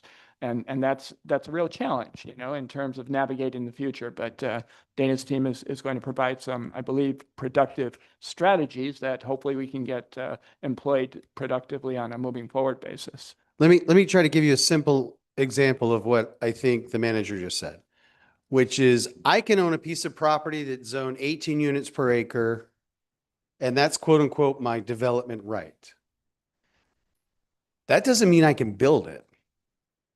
That doesn't mean that I can fit all of those units and the parking and the open space and the landscaping and all of that. So it can be a slippery slope, I mean, what you see on the zoning map is like, okay, that's great. You're allowed to do that, but you may not physically be able to achieve it. You wanted to make another. Would you like to? Thank you. Thank you for your question. I have to say aye because I'm the one speaking. I'm not speaking for everyone else. However, another, shortcoming in this town that I've observed, and I think almost all of us are concerned about, are losing our small, the commercial market is tough, really, really tough right now. You can't afford, the rents are so high. You can't afford to have a Hallmark store. You can't afford to have a little mom and pop shop, hardware store. We've seen it. We've all seen them. They've come and gone. And every time a new piece of property is developed, that we lose more commercial. We all love to walk to the Juno Beach Cafe, to Kathy's, to Captain Charlie's, all Papa Quan's, all of them. Anyway, what you were saying about incentives is a great idea because, and there's another thing that I have presented before. If we can get developers, just, they have the right to come in and do so. The incentives can be reduced commercial rents to make them affordable.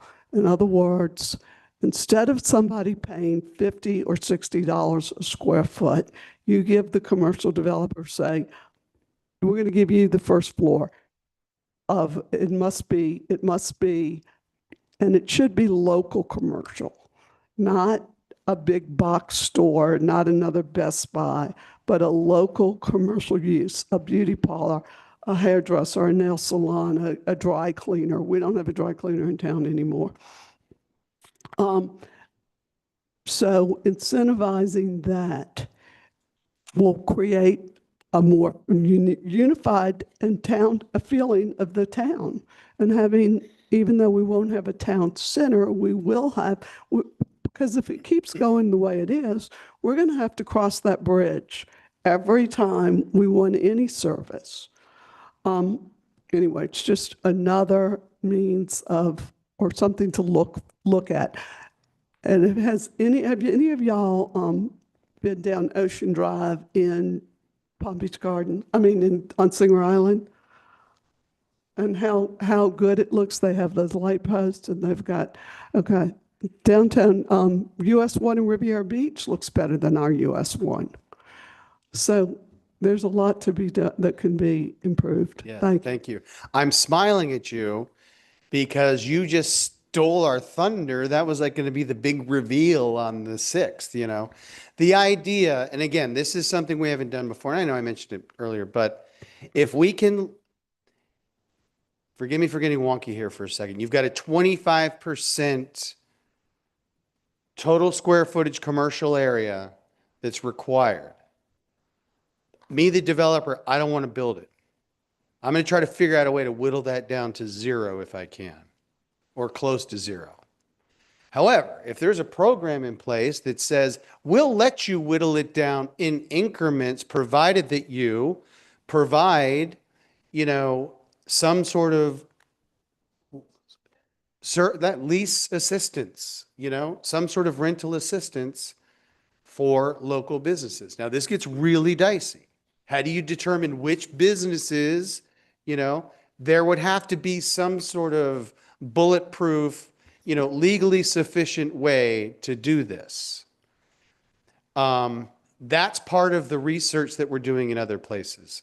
Now, some are going to say, well, that sounds socialist, right?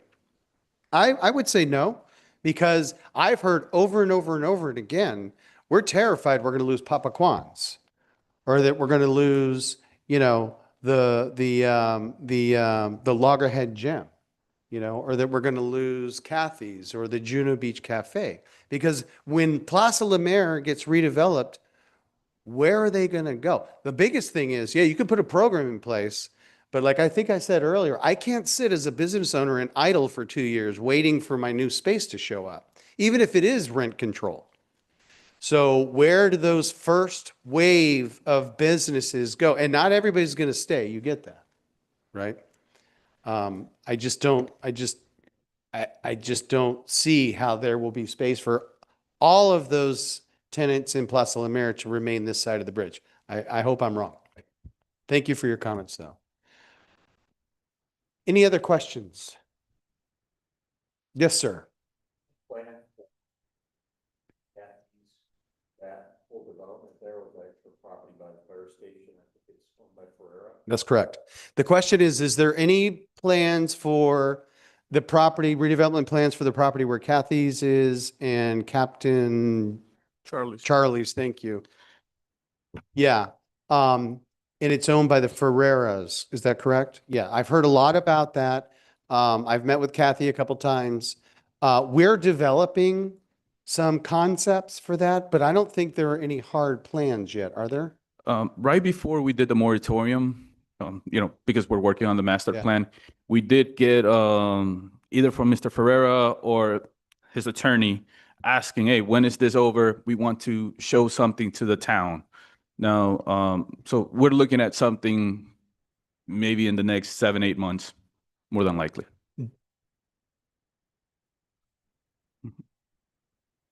Yeah. For building. I'm a bad public speaker. No, I just, I've worked in Juno Beach for 20 years. And I literally can walk to work. That's my walk, I pass that building, and it's a mess. Well, Front, back, side, properties. well, there are aging properties for sure in town. And here's something that's kind of hard to separate. I can love the business and maybe not love the building, right? But I can be afraid of losing the building because I don't know what's going to take its place. So these are all kind of connected. You know what I mean? Like Papa Kwan's is a great example. And the family, the last name, it's Tamarsh family. I've reached out to them today. I mean, that's a perfect example. You know, it's an older building, it's low scale, absolutely beloved businesses. You know, is there going to be a point in time, you know, where that changes? And, you know, my brother doesn't live here. He lives way out in Jupiter. He's like, what do you mean you're working in Juno Beach? You're not doing anything to Papa Kwan's, are you? You know, they come from all over the place, you know? So yeah, we're looking at that. I understand that that's a signature site too, because that's the gateway to the city. You know, you were pointing before, gateways are important too. It's nice to know that I have entered a place. And it's also nice to know that I've exited because now I know where to go back again. You know what I mean? Yes, ma'am.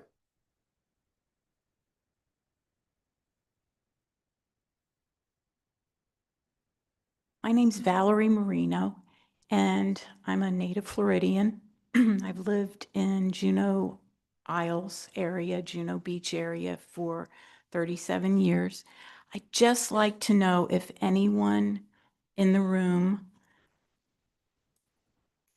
has any memory of what Hollywood Beach, Fort Lauderdale Beach was like years ago and what it looks like today, what Miami looks like today, even though Riviera Beach is not, you know, an ideal, in my mind, area, how they're building along US 1 with absolutely no green space between the high-rise condos and the sidewalk. You can literally fall in off of the street into the building there. Is that how we want to live? Do we want to retain any of the old Florida vibe? Do we really want to live in Fort Lauderdale? Do we want to live in Hollywood or Hollywood Beach or Miami? Why doesn't anybody want to keep what we have loved for so long? Why doesn't anybody want to keep old Florida? I don't know what the advantage is except for this pocketbook for people that want to tear down what we've loved for so long. I don't know, to me, if you want a gateway, you want a entrance into a city, then move there. Move back to Fort Lauderdale, move down to Miami, or move to Palm Beach. So you have that look, that gateway that you want. But if you want peace, they've already developed that corner of Donald Ross and US 1. The traffic is already horrible. Our beaches are going to become more crowded. We're going to end up having to pay for parking along the beach. For so long, we've had the luxury of parking without paying, of having our little streets where we can go down to the beach and have our little space. All of that is going to go away. And I just hope that you talk to your neighbors and your friends about what we have, what we love, why we live here, what we've tried to hold on to for so many years, and how do we do that? What do we want? Do we want to tear down buildings because they're old and because they're one story? I don't see the point in that. Just to have something that's beautiful and modern. I like old Florida, and I'm sorry to see it go away.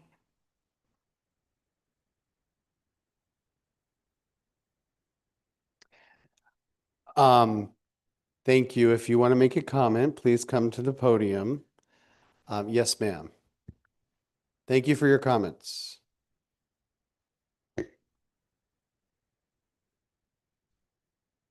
Hi, my name is Charlotte Parker. I'm a resident of Juno Beach, 441 North Juno Lane.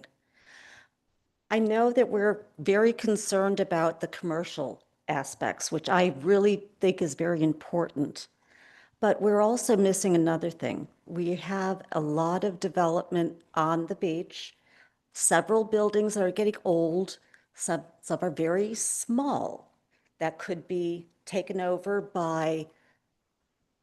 Now, I use the word developer, and I mean that because I hate when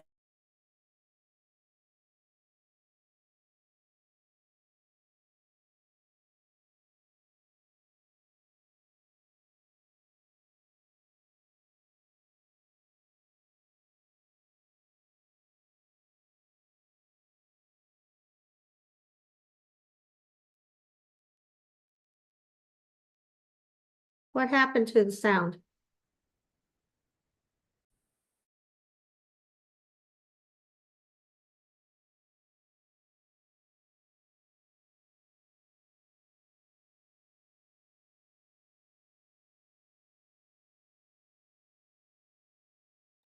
Yeah, we lost sound and video.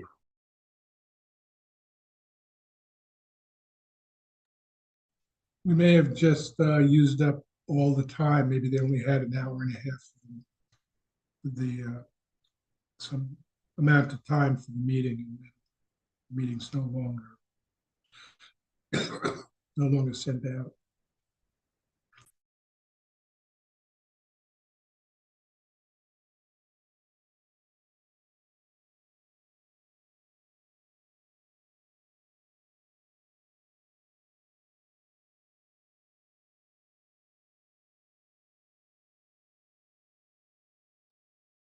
Yeah, David, I agree. It's a bit unfortunate because it was billed as, hey, we have open time, but we certainly lost the streaming Hey, feed. everyone, Zoom just crashed. I just got word. Gone. But He's getting it back. one of the things that we are concerned about regionally is that if you have, and if you'll indulge me for, there's two things that we've thought about. One is that if you've got two buildings that are identical, one can afford to do the maintenance, one cannot. Does that make the one that cannot more vulnerable to redevelopment, purchase redevelopment, and then turn into something bigger and newer, different than what you're used to? That turns out not to be as easy as we originally feared, because apparently it's not easy to buy out the entire condominium. So there are some firewalls there, pardon the whatever. What I'm concerned about, though, or one of the things that we've noticed, and this may just be me being nostalgic for old Florida or whatever, but you do have a unique condition where you've got some of these mid-century modern, two-story, maybe three-story, really old Florida condominiums. And are those worth trying to preserve? You know? I mean, they're so unique and they're so much part of the history and character of this place. Now, I know that Frank and the town have done an excellent job of monitoring what's called the Coastal Construction Control Line. There was one in 72 and one in 84 or something like that. But you're not supposed to build inside of the Coastal Construction Control Line. That doesn't mean you can't or that people haven't, you know, but it's another hurdle. One of the things that the town has done really well is map where those lines are. So, you know, I'm not sure what we're going to do in the master plan relative to this, but I'm glad you brought it up because I don't want to be silent on it. We might test a site or two. We won't have that ready for August, but we might test a site or two to see if I've got a 3-story condominium and I'm inside the Coastal Construction Control Line and I exceed what the current setbacks allow, and I've actually got a density that, well, forget the density, but you know, I might not be able to meet the modern day development parameters. So it might make more financial sense for me to just stay as I am. Would you concur with that at all, being in the business? That's a long shot though, you know? I mean, we're not making any more waterfront property. So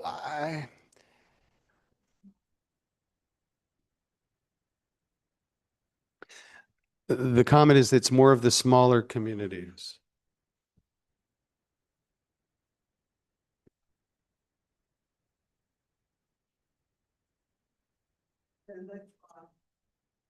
If you Do could please mind- speak sorry, into the you might go to the microphone. microphone. We'd love, people online would love to hear what you're saying.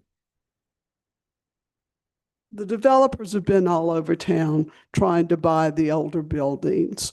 Everybody knows pretty much what went on in, what's going on Jupiter Island.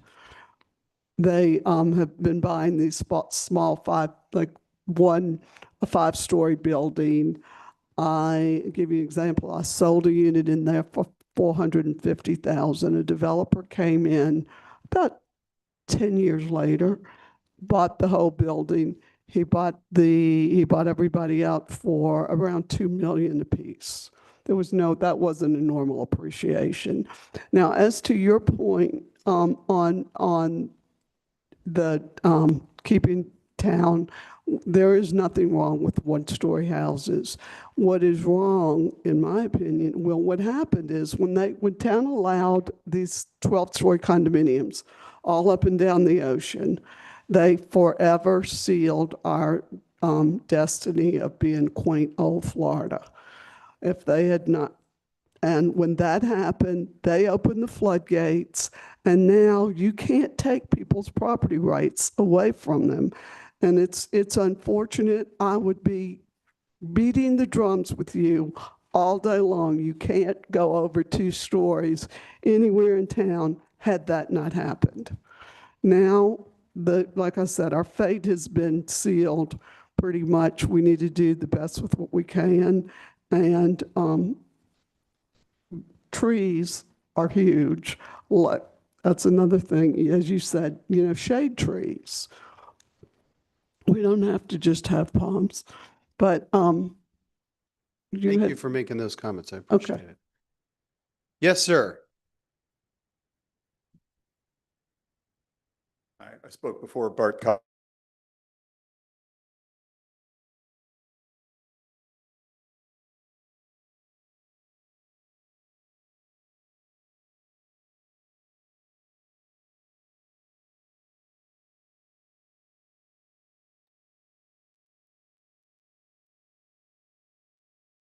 It's frozen again. Frozen again.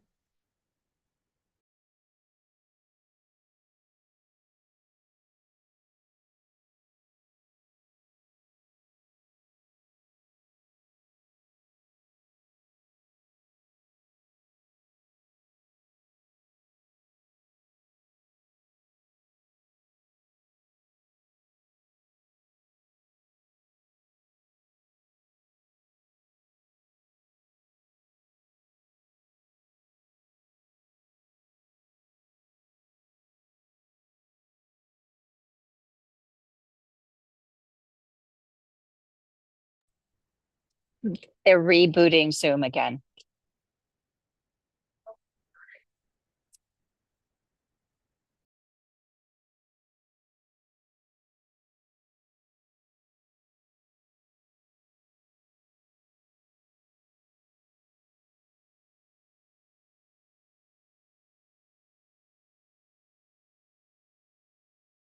Was not a little bit prejudicial and not unbiased. So I think it's as good as the questions. And I couldn't agree with you more. I mean, for me, as a statement, I think if there was a survey, I think what you would hear by the community is we love beautification. We love, amenitization. We love more retail and responsible commercial. We're really not looking for a lot more residential development. I think that's what you're going to hear. But that's what we need to hear, to form a brief for the project so that we're representing the community. So I just want to kind of really finish with a question, at least speaking for myself, that I hope that you'll take it seriously to put together a survey with a very well thought out, measured, unbiased set of questions. Sure. Which I'm sure you've done before, and you together with the but the town planners could put that together in the. Thank you. No, I appreciate that. And like I said, we'll talk about doing that. You said something that I'm. Oh. You mentioned that a lot of folks don't want to see more residential. Fine, fair. I think there are multiple sides to that, of course. Correct. We don't want to see Excuse me? That's somebody from outer space? I just wanted to point out that the market study says that you could support this. It's up to you to decide whether or not that's what you want to do. And if you decide, and I've worked in towns that have done this, I mentioned before, I said, listen, you guys don't want to see any more, okay? Then get together and go downtown and downzone yourselves. You are fully within your right to do that, okay? Frank won't like it because it's a lot of work to go through, but as soon as you put that to somebody, say, look, you're allowed to do 3 stories, but nobody likes that. So we only want 1 story. So downzone your own property. Take a minute to think about it and then oh, I'm leaving money on the table, of course. And, when the rubber hits the road, people are less likely to do that. I say this just because if the goal is to have no more residential, I don't know how you achieve that. Did I misunderstand? Talking about new Corvette. No. I that's what I'm referring to. I'm blending things. I'm sorry. I've been standing too long. My head's yeah. So I appreciate your comments. So thank you. But it's all strategic and we've got to stay within the parameters of what's legal. Yes, ma'am. Would you like me to repeat? Did you hear that? Okay. Yeah, good. That was as good ear.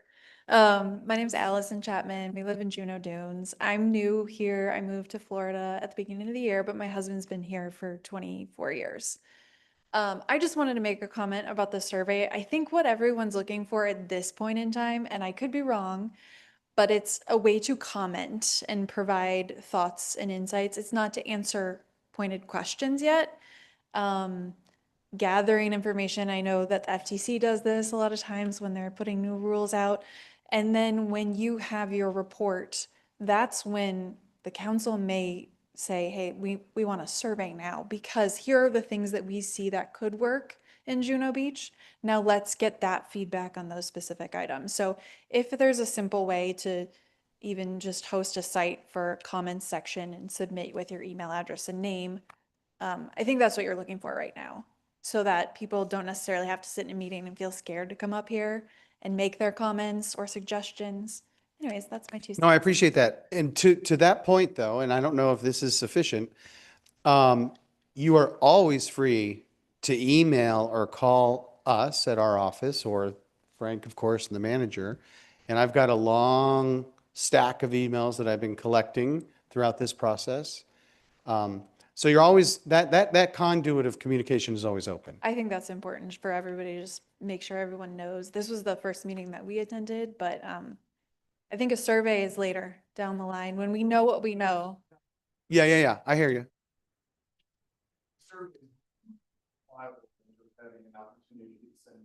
That's true. Yeah. That's one of the things that I get nervous about though with surveys. Like I tell people when we do this, we're not pollsters.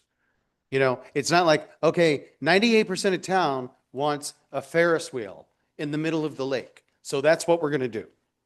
No, I mean, you know what I'm saying? I'm being flip, but just because everybody wants it doesn't necessarily mean it's the right thing to do. But if your report says a Ferris wheel in the middle of town is what makes sense, and nobody asks the Juneau Beach I hear you. residents. No, that's good. So I think It works both ways. You're right. It does. a ton of sense to me. Yeah. Okay. Very good. Thank you. Any more questions or, yes, ma'am. May I repeat the question or do you want to come up here?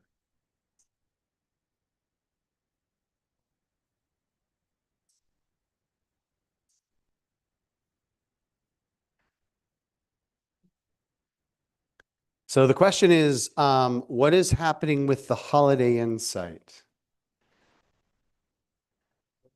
We've understood that it's under contract. And, you know, through all the interview processes and things, and we asked folks, you know, what are some of the likely sites to redevelop? That's one that people have pointed to. We spent a lot of time crawling all around that, and maybe it's just because it's fresh to me, but it looks really good. I mean, it looks like it's in great maintenance. It's a very interesting sort of period piece. I think the building up front's a little weird, and I think you might be able to do some things with it. It's tired, but you know, one of the things that we're doing as well, and I'm sorry, I'm digressing a little bit, but we're also doing an analysis, and it's kind of back of the napkin, but you know, through the property appraiser information, what is your land value versus your improvement value? And we're doing sort of a gradation. Some properties, if I own a piece of property and it's worth $5 million, but the building on top of it's worth 150,000, you know, might as well knock it down and rebuild something new, especially if it's one story and I'm allowed to do 3 or whatever. I don't remember exactly where the Holiday Inn lands. It's pretty good though, right? Middle of the road, but it looks like it's undergone a recent renovation or something. I was just very surprised. I was like, this is very pleasant. Yeah. So we don't know definitively what the plans are. I actually had someone inquire with me up in the Treasure Coast about that. And I had nothing to offer, but I got the sense that someone was looking to purchase it. Whether or not they're looking to purchase it to redevelop it or just to expand it or operate it, I don't know. So about 2 years ago, we had somebody come to the town where they wanted to buy the property and do luxury hotel. That never happened. And then maybe the first contract that fell through was actually the owners of Loggerhead Plaza. And their goal was just to keep it running as a hotel. But that also fell through. And I haven't had the pleasure of meeting whoever's applying or trying to buy the property at this time or what the future may be for that.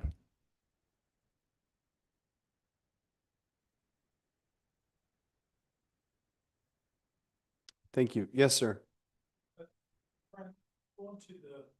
Using that, I'll repeat your question. thinking on how that sits about 30 feet above. So, because I live up there. And so if you're allowed to do 5 stories, you just added 2 stories above everything else. Now you're going to have, when you're taking those dimensions, they from sea level or from mean ground? No, so we do 1 or 2. So you do the average grade of the lot before any construction happens, but in this case, there is something already in there, so we will have that number, or you go by the highest point, crown of the road. So in this case, you would use whatever's immediately adjacent to the Holiday Inn, whether it's on Donald Ross Road or on US Highway 1, whatever the highest elevation is from crown of the road, that would be your starting point. So let's call it 30. And then you're allowed, because it's commercial general, you're allowed to go 60 feet. So now you're at 90 above sea level. So Frank, if I may ask just for clarification for all of us, including myself, I can either start my measurement from the average elevation of my site or from the crown of the road. Whichever one is highest. Whichever is highest. So I would only, unless I was silly, I would only want to measure from the crown of the road if my property was actually below the crown of the road. Correct. Just wanted to make sure that was clear. Okay. Thank you. That's a good question. No.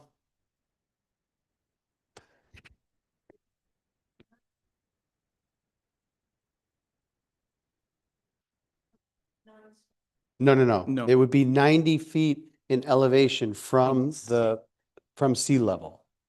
Right now, if the numbers are correct, right now it's at plus 30. If I'm allowed to do through exceptions and whatever else, get up to or just as of right, get up to 60 feet, That's plus 30, plus 9, plus 60. That puts me at 90 feet above sea level.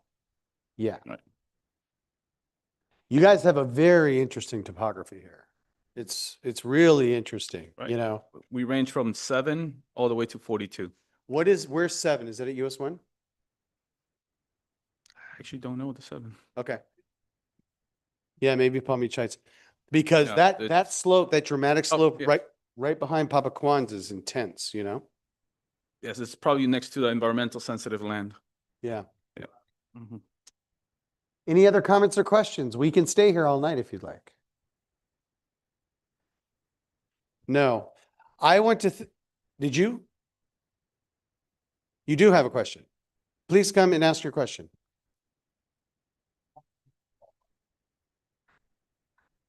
Hi, I'm Bert Larrett. How are you? I've been listening because I really don't understand a lot of what a lot of people do understand. My first question is, why do we think people want to build in Juno Beach? I think I know the answer, because it's desirable. My question is, we're trying to do changes or plan the future of a place that people want to come to because it is desirable. And so my question is, whether it be a motel that's now a condominium, or a high-rise, or a lake, or it seems that seems to be what has made Juno Beach desirable. My question is, do we think what's going on Donald Ross in US 1, I forgot the name of the developer, is that desirable? That's what we decided to put here. So why not look at the opportunity that's here and how to make the area more of what it is and what we've grown to love, rather than give in to people that want to build newer. Why not figure out how to make what we have more charming, more updated? I've heard a lot of things in the last couple of years about, well, what to do with that property. Well, maybe a gas station. Oh, we can't do a gas station. Oh, maybe a Publix. Well, not a Publix. So with all of the effort that's gone in, that's what we have. And from what I hear in this room, nobody's really happy about it, but we want to keep changing opposed to improving. And so my question is, why not focus on that and listen to what everybody has to say? Because all I keep listening to is changes. I do think it's a good idea to not have box stores.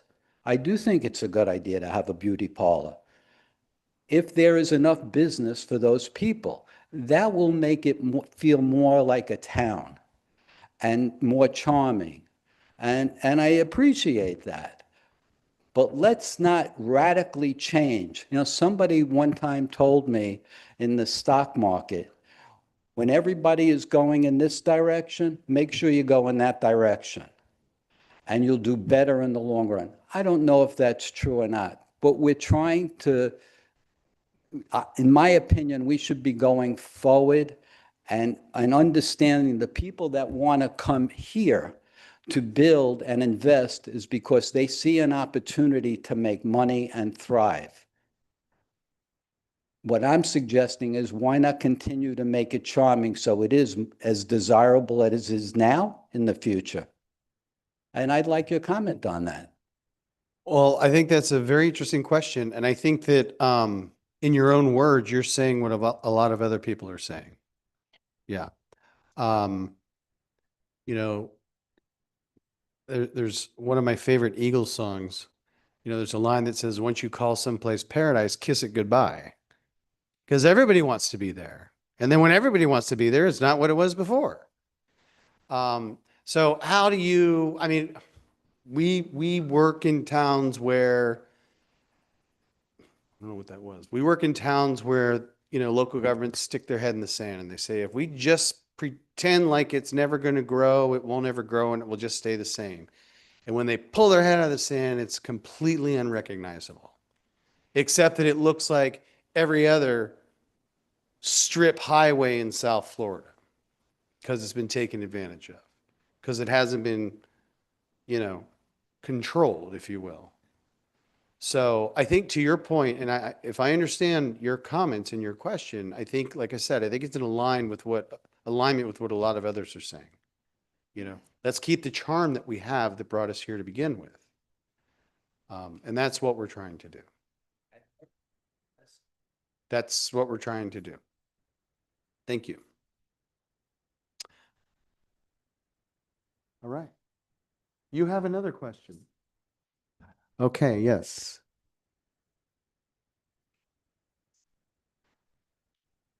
The question is, where can we find the workshop outputs? Is the video online? The workshop presentation? Or the slideshow at least? I believe we have the It's- slideshows, but Yeah, it's it available wasn't. upon request. It's not, yeah. it wasn't Wasn't a recorded meeting. workshop. Right, no, I understand. Okay, I just didn't know.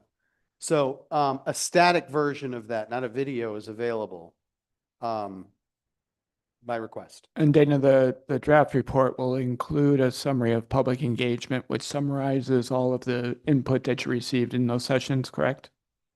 Yes. Yeah, I mean, you can imagine trying to summarize all of this over the course of 6 months can take a little bit of time. But we do try to be succinct. It's not a verbatim. Then it would look like the Oxford English Dictionary. Thank you all very much for. I do have a question Oh, on Zoom sorry. from John Paulos. Go ahead.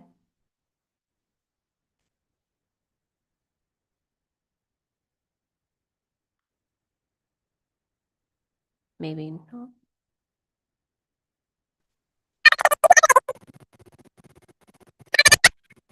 You rewind it. He's had a lot of coffee.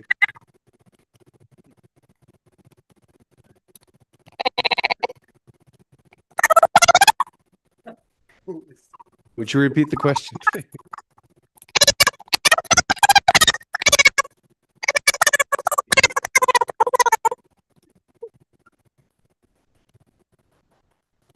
Unfortunately, your It's mic's brilliant, not, I your told you. question's not coming through. Is Being there, baited.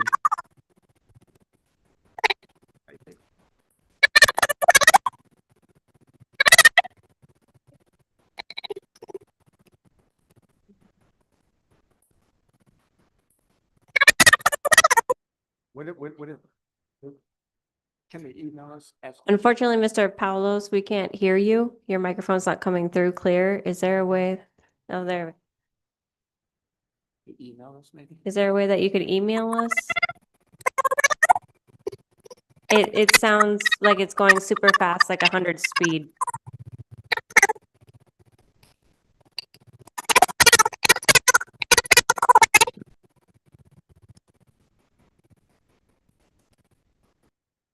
Could you email your comment to me, please?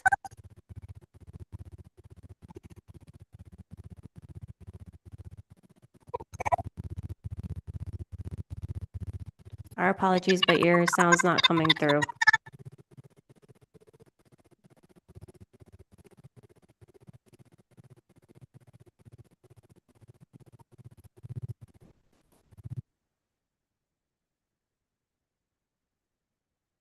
Are there any other members attending by Zoom who have a question or a comment? If so, please use the raise your hand feature.